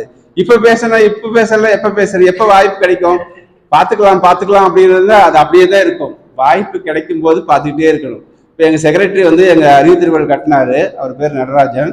அவர் வந்து ரொம்ப நாளா நல்ல பயிற்சியெல்லாம் பண்ணுவார், நல்ல தத்துவத்தாலும் பேசுவார். ஆனா வாங்க ஐயா டெய்லி மன்றத்துக்கு வாங்க அப்படின்னா ஏதாவது ஒரு சாக்கு சொல்லிக்கிட்டே இருப்பார். இது வந்து இப்போதான் கடை மளிகை கடை வச்சிருக்காங்க. அதனால குழந்தைங்கெல்லாம் பேர குழந்தைங்கள தான் நான் பசங்களெல்லாம் வந்து படிக்க வச்சுட்டு இருக்கிறேன், அப்புறம் வரேன் அப்படிம்பார். பசங்கள்லாம் படித்து செட்டில் ஆகிட்டாங்க, பொண்ணு டாக்டர் ஆகிட்டாங்க, ஒரு பெரிய டிபார்ட்மெண்ட் ஸ்டோர் வச்சு பையனை கொடுத்துட்டாரு. இனிமே வாப்பா அப்படின்னா இப்போ வீட்டில எல்லாம் பேர குழந்தைங்க இருக்கிறாங்க, அவங்கள ஸ்கூலுக்கு கூட்டிகிட்டு போகணும், கூட்டிகிட்டு வரணும். இதை பார்த்துக்கிட்டு நேரம் சரியா போச்சு, இப்போ வர முடியல அப்படிங்கிறாரு. சரி, பேர குழந்தைங்கள்லாம் பெருசாயிட்டாங்க. இப்போ வந்து அந்த பொண்ணு வந்து இதில் வெட்டினரி டாக்டர்னால சேலம் கூட்டிகிட்டு போயிட்டாங்க, 2 குழந்தையும் கூட்டிகிட்டு போயிட்டாங்க. இப்போ வீட்டுக்கார அம்மாவும் அவங்க பொண்ணு கூடயே போயிடுச்சு சமைக்கிறது, குழந்தைங்களை பார்த்துறதுக்காக. இவர் மட்டும்தான் தனியாக உட்காந்துருக்காரு. வந்து 1 கோடி ரூபாய், 1.5 கோடி செலவு பண்ணி ஒரு வீடு கட்டிருக்காங்க. அந்த வீட்டில் ஒருத்தர் மட்டும் தான் உட்காந்துருக்காரு. ஐயா இப்பயாச்சும் வாங்க அப்படின்னா, இவ்வளோ பெரிய கூட்டை கட்டி விட்டுட்டு யாரும் இல்லையே, எப்படி வரட்டும், இப்போ நீ வாழ்நாள் முழுசும் வரவே முடியாது அப்படின்னு சொல்லிட்டு வந்துட்டு, எப்போ வர்றதுக்கான ஒரு வாய்ப்பு எப்பவும் கிடைச்சிட்டே இருக்குது. நான் கூப்பிட்டுட்டே இருக்கிறேன். ஆனால் அங்கிருந்துட்டு அவர் நிறைய செய்வார். அறிவு திருக்கோயிலுக்கு நன்கொடை கொடுப்பாரு, அங்கிருந்துட்டு போன் மூலியமா எல்லாத்தையும் பேசி எல்லாம் செய்யறாரு. ஆனா அவர் வரத்துக்கு டைம் விடல. ஏன் அப்படின்னா, ஆன்மீகத்துக்கு வரத்துக்கு நிறைய தடைகள் வரும். எது முதல் தடைனா நம்முடைய மனசுதான். ஆன்மீகத்துக்கு முன்னேற்றத்துக்கு தடையா இருப்பது எது அப்படின்னா, நிறைய தடைகள் இருந்தாலும் அதுல முதல் தடை எது? நம்முடைய மனம்தான். மனசு எதாவது ஒரு சாக்கு. இப்போ படிக்கும்போது கரண்ட் இல்லை அப்படின்னா, கரண்ட் போயிடுச்சு நாளைக்கு படிச்சுக்கலான்னு குழந்தைங்க மூடி வச்சிருவாங்க புக்கை. ஆனா படிக்கணும்னா எப்படி இருந்தாலும் படிக்கலாம். அந்த மாதிரி ஏதாவது ஒரு சாக்கு வந்துச்சுன்னா அந்த சாக்கு வச்சு நினைக்கிறது. மனம்தான் நம்முடைய ஆன்மீக முன்னேற்றத்துக்கு முக்கியமான தடை. மன அழுக்க நீக்கணும். நம்ம மன அழுக்கு தான் பஞ்சம், பொறாமை, வெறுப்பு, இந்த மாதிரி பேராசை, சினம், இதுல மாதிரி இந்த உணர்ச்சி வயப்பட்ட நிலையில் இருக்கும் பொழுது நம்முடைய மன அழுக்கை நீக்க முடியாது. தியானம் செஞ்சு நம்ம பட்டை தீட்டிக்கிட்டே இருக்கணும். ஒவ்வொரு நாளும் எப்பொழுதும் நம்ம வந்து தவம் கண்ண மூடிதான் செய்யணும்னு இல்லை. நம்முடைய வாழ்வை ஒரு தவமாக மாற்றிக்கொள்ள வேண்டும். வாழ்க்கையை நம்முடைய தவமாக மாற்றிக்கணும். வாழும் பொழுதே செய்கின்ற செயல்களையே ஒரு தவமாக எடுத்துக்கணும். எந்த ஒரு செயல் செஞ்சாலும் அதுவே ஒரு தவமாக முழு மனதோடு அர்ப்பணிப்பு உணர்வோடு செய்யணும் இல்லையா? சமைக்கும் போது கூட அந்த சமையல் மீதே கவனம் வச்சு சமைச்சாதான் அந்த சமையல் டேஸ்டா இருக்கும். வேற எதையோ நினைச்சுக்கிட்டு, டிவி சீரியல்லாம் நினைச்சுக்கிட்டு சமையல் செஞ்சா எப்படி இருக்கும்? அந்த சமையல் சாப்பிட்டோம்னா எப்படி இருக்கும்? அந்த வெறுப்பு, பொறாமை, இந்த சீரியல்ல வரக்கூடிய துக்கம் எல்லாமே தான். நம்ம எதை நினைச்சு நம்ம செய்யறோமோ அதுவா அதெல்லாம் போயிட்டே இருக்கு, நம்ம கை வழியாக போயிட்டே இருக்கும் இல்லையா? இப்போ வந்து நிறைய பேர் வந்து பாத்தீங்கன்னா சீரியல் அடிக்ட் ஆகி இப்போ நம்மலாம் வந்திருக்கிறோம். இவ்வளோ நேரமா வந்து என்ன பேச போறாங்களான்னு கேட்கலாம் கூட வந்திருக்கிறோம் இல்லையா? ஏன்னா இருக்கிறவங்க மீதி இருக்கிறவங்கள எவ்வளவு பேர் இருக்காங்க அந்த பவானியில. அவங்களுக்கெல்லாம் ஒரு வாய்ப்பு கிடைக்குதா? இல்லை. அவங்க எதில் மூழ்கி இருக்காங்க? சிவிடி சீரியல்லையும் பொருள், புகழ், செல்வாக்கு, புலன்பத்துல இதுல தான் சிக்கிட்டு இருக்காங்களே ஒழிய தன்னைக்காக நமக்கு வந்து கிடைக்கக்கூடிய ஒரே ஒரு நிம்மதி தவம் தான். நமக்கு இந்த ஆன்மாவை, இந்த ஆன்மாவுக்காக நமக்கு கொடுக்கக்கூடிய ஒரே ஒரு பயிற்சி தவம். கொஞ்ச நேரம் அமைதியா இருக்க வேண்டியது தான். அந்த அமைதியும் நிம்மதிக்காக தான் நம்ம இவ்வளவு நாள் இதை தான் நம்ம தேடிட்டு இருக்கிறோம். ஆனா இதெல்லாம் எங்க இருக்குதுன்னு நினைச்சிட்டு போறாங்க. அது சிற்றின்பத்துல, பொருள், புகழ், செல்வாக்கிலேயே தான், புலனின்பத்திலேயே தான் நம்ம வந்து மூழ்கிடுறோம் ஒழிய நந்தவனத்தில் ஒரு ஆண்டி 4 மாதங்களாய் குயவனை வேண்டி கொண்டு வந்தான் ஒரு தோண்டி அதை கூத்தாடி போற்றொடை தாண்டி, இந்த சிற்றின்பங்கள்லேயே நம்ம உடம்பையும் மனசையும் போட்டு உடைச்சி போய் சேர்ந்து நம்மளுடைய பிறவியின் நோக்கத்தை நம்மளால உணர முடியவில்லை. அதுக்கு தான் அந்த சிற்றின்பங்கள் எல்லாம் வந்து பார்த்தீங்கன்னா அது மாறக்கூடியது. மகரிஷி பார்த்தீங்கன்னா பெரியவங்க சொல்றாங்க, ஆனந்தத்தை வந்து பார்த்தீங்கன்னா 2 வகையா பிரிக்கிறாங்க. நித்திய ஆனந்தம், எப்பவும் நிரந்தரமாக கூடிய ஆனந்தம் நித்திய ஆனந்தம், மறையக்கூடிய ஆனந்தத்தை அனித்திய ஆனந்தம்னு சொல்றாங்க. அதாவது வந்து போறக்கூடிய பொருள், புகழ், உணவு, உடை, இதுல வரக்கூடிய சிற்றின்பத்தில் வரக்கூடிய இன்பமெல்லாம் மறையக்கூடியது, வந்து போகக்கூடியது. ஆனா நிரந்தரமான ஒரு ஆனந்தம் வேண்டுமென்றால் என்ன, எதுக்கு நமக்கு கிடைக்கும்? அந்த இறைநிலையோட தன்னை கலக்க விடும் பொழுதுதான் ஏற்படும் ஒரு அமைதியைத்தான். இந்த விழிப்பு நிலை இருக்கும் பொழுதுதான் நமக்கு நல்ல ஒரு மன அமைதியும் இந்த பேரின்பத்தை கிடைக்கணும். அப்படின்னா தொடர்ந்து நம்முடைய மனம் எங்கே இருக்கணும்? அந்த இறைநிலை, இறை சிந்தனையோடையே இருக்கணும். ஒவ்வொரு செயலிலும் எப்பவும் அந்த விழிப்பு நிலையில இருக்கணும். சொல்லும் பொழுதும் அந்த சொல் விழிப்பு நிலையில் இருக்கணும். சொல்லிலே ஒரு விழிப்பு நிலை, எண்ணத்திலே விழிப்பு நிலை, செயலிலே விழிப்பு நிலை, விளைவறிந்த விழிப்பு நிலையில் இருந்தால் மட்டுமே தான் தன்னை உயர்த்தி கொள்ள முடியும். அதுக்கு தான் மகரிஷி வந்து நமக்கு எளிமையான பயிற்சி முறைகளை கொடுத்துருக்காங்க. இதை வந்து கடைபிடிச்சு நம்முடைய வாழ்க்கையில வெற்றியும் மன நிறைவும் மகிழ்ச்சியோடும் வாழ்வதற்கு இந்த மனவளக்கலை பயிற்சி ஒரு வரப்பிரசாதம் என்றும், நம்முடைய பயிற்சிகளை செம்மையாக நம்மளுடைய வாழ்க்கையை வளமாக மாற்றி கொள்வதற்கு இந்த இறை உணர்வும் அறநெறி நம்முடைய கடமையை சரியாக கர்மயோகப்படி நெறிப்படி நம்முடைய கடமையை சரியாக செய்து நம்மளுடைய வாழ்க்கையை மகிழ்ச்சியாக வாழ்க்கையாக மாற்றி கொள்வதற்கு மனவளக்கலை ஒரு வரப்பிரசாதம் என்று சொல்லி இந்த வாய்ப்பளித்த உங்கள் அனைவருக்கும் நன்றி கூறி விடைபெறுகிறேன். வணக்கம். வாழ்க வளமுடன், வாழ்க வளமுடன், வாழ்க வளமுடன். ஏதாவது என்னுடைய குற்றங்கள் இருந்தாலும் மன்னிக்கணும், வாழ்த்துக்கள். ஏன்னா என்னுடைய சொந்த கதையை சொல்லி உங்களெல்லாம் அழுவ வச்சுட்டேன், சாரி. வாழ்க வளமுடன், வாழ்க வளமுடன். நன்றிங்க ஐயா. வாய்ப்பு கொடுத்தவங்க அனைவருக்கும் நன்றி, வாழ்த்துக்கள். வாழ்க வளமுடன்.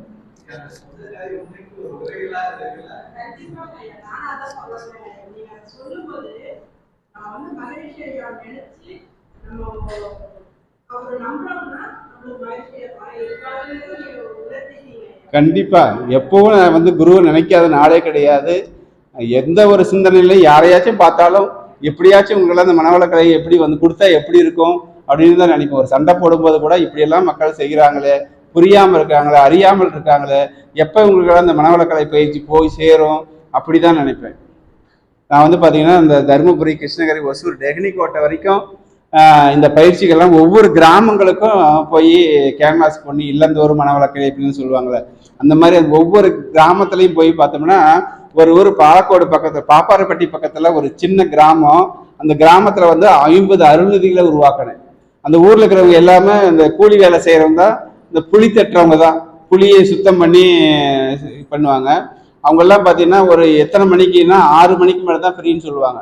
நான் தருமபுரி எங்கிறது, மேச்சேரி எங்கிறது, மேச்சேரியில் இருந்தாலும் பாலக்கோடு, அங்கே போய் 6 மணிலேருந்து 8 மணி வரைக்கும் இந்த பயிற்சி கொடுப்பேன். 8 மணிக்கு மேலே 10 மணி ஆயிரும் தருமபுரி வர்றதுக்கு. எங்கள் வீட்டுக்கு 11 மணி 12 மணி ஆயிரும். அங்கே இருக்கக்கூடிய அருள்நிதியை ஒருத்தரை வச்சுக்கிட்டு நம்ம ஒரு வாரத்தில் ஒரு நாளைக்கு போய் பயிற்சி கொடுத்து அகத்தையெல்லாம் நடத்தி அத்துணை பேரையும் நம்ம இந்த அருள்நிதி ஆக்கணும்.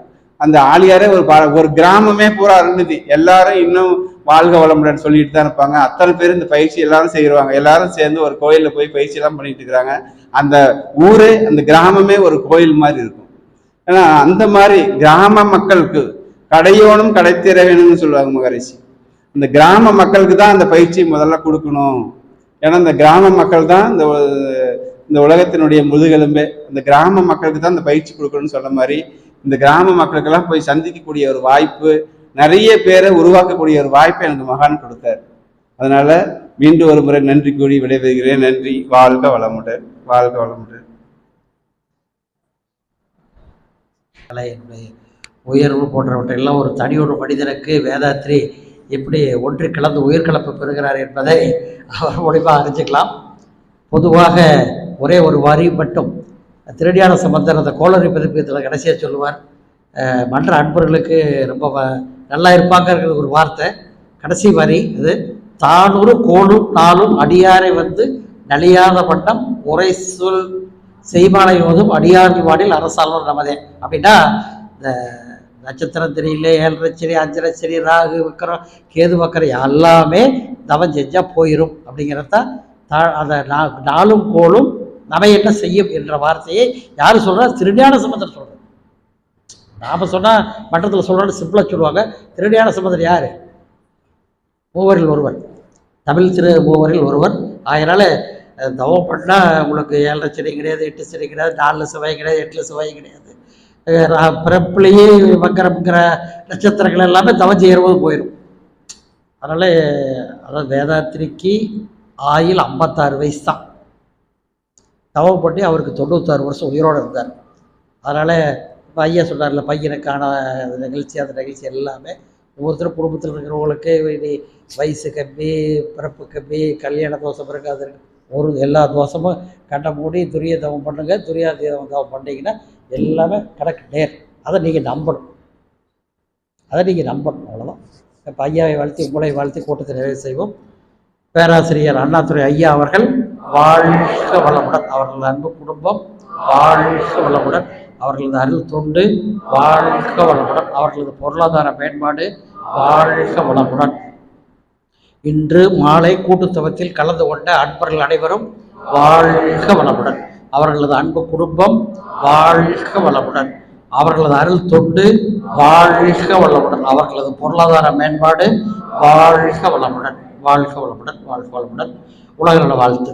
உலகமெல்லாம் பருவமழை ஒத்தபடி பெய்யட்டும், உழவரெல்லாம் தானியத்தை ஓப்புடனே பெருக்கட்டும், பல தொழில்கள் புரிகின்ற பாட்டாளி உயரட்டும், பகுத்துணர்வில் தொகுத்துணர்வு பண்பாட்டை உயர்த்தட்டும், கழகங்கள் போட்டி வகை கடந்தாட்சி நடக்கட்டும், கல்லாமை கடன் வறுமை களங்கங்கள் மறையட்டும், நலவாழ்வை அளிக்கும் ஞான ஒளி வீசட்டும், நம் கடமை அறவாழ்வின் நாட்டத்தே சிறக்கட்டும், நம் கடமை அறவாழ்வின் நாட்டத்தே சிறக்கட்டும், நம் கடமை அறவாழ்வின் நாட்டத்தே சிறக்கட்டும். வாழ்க வையகம், வாழ்க வையகம், வாழ்க.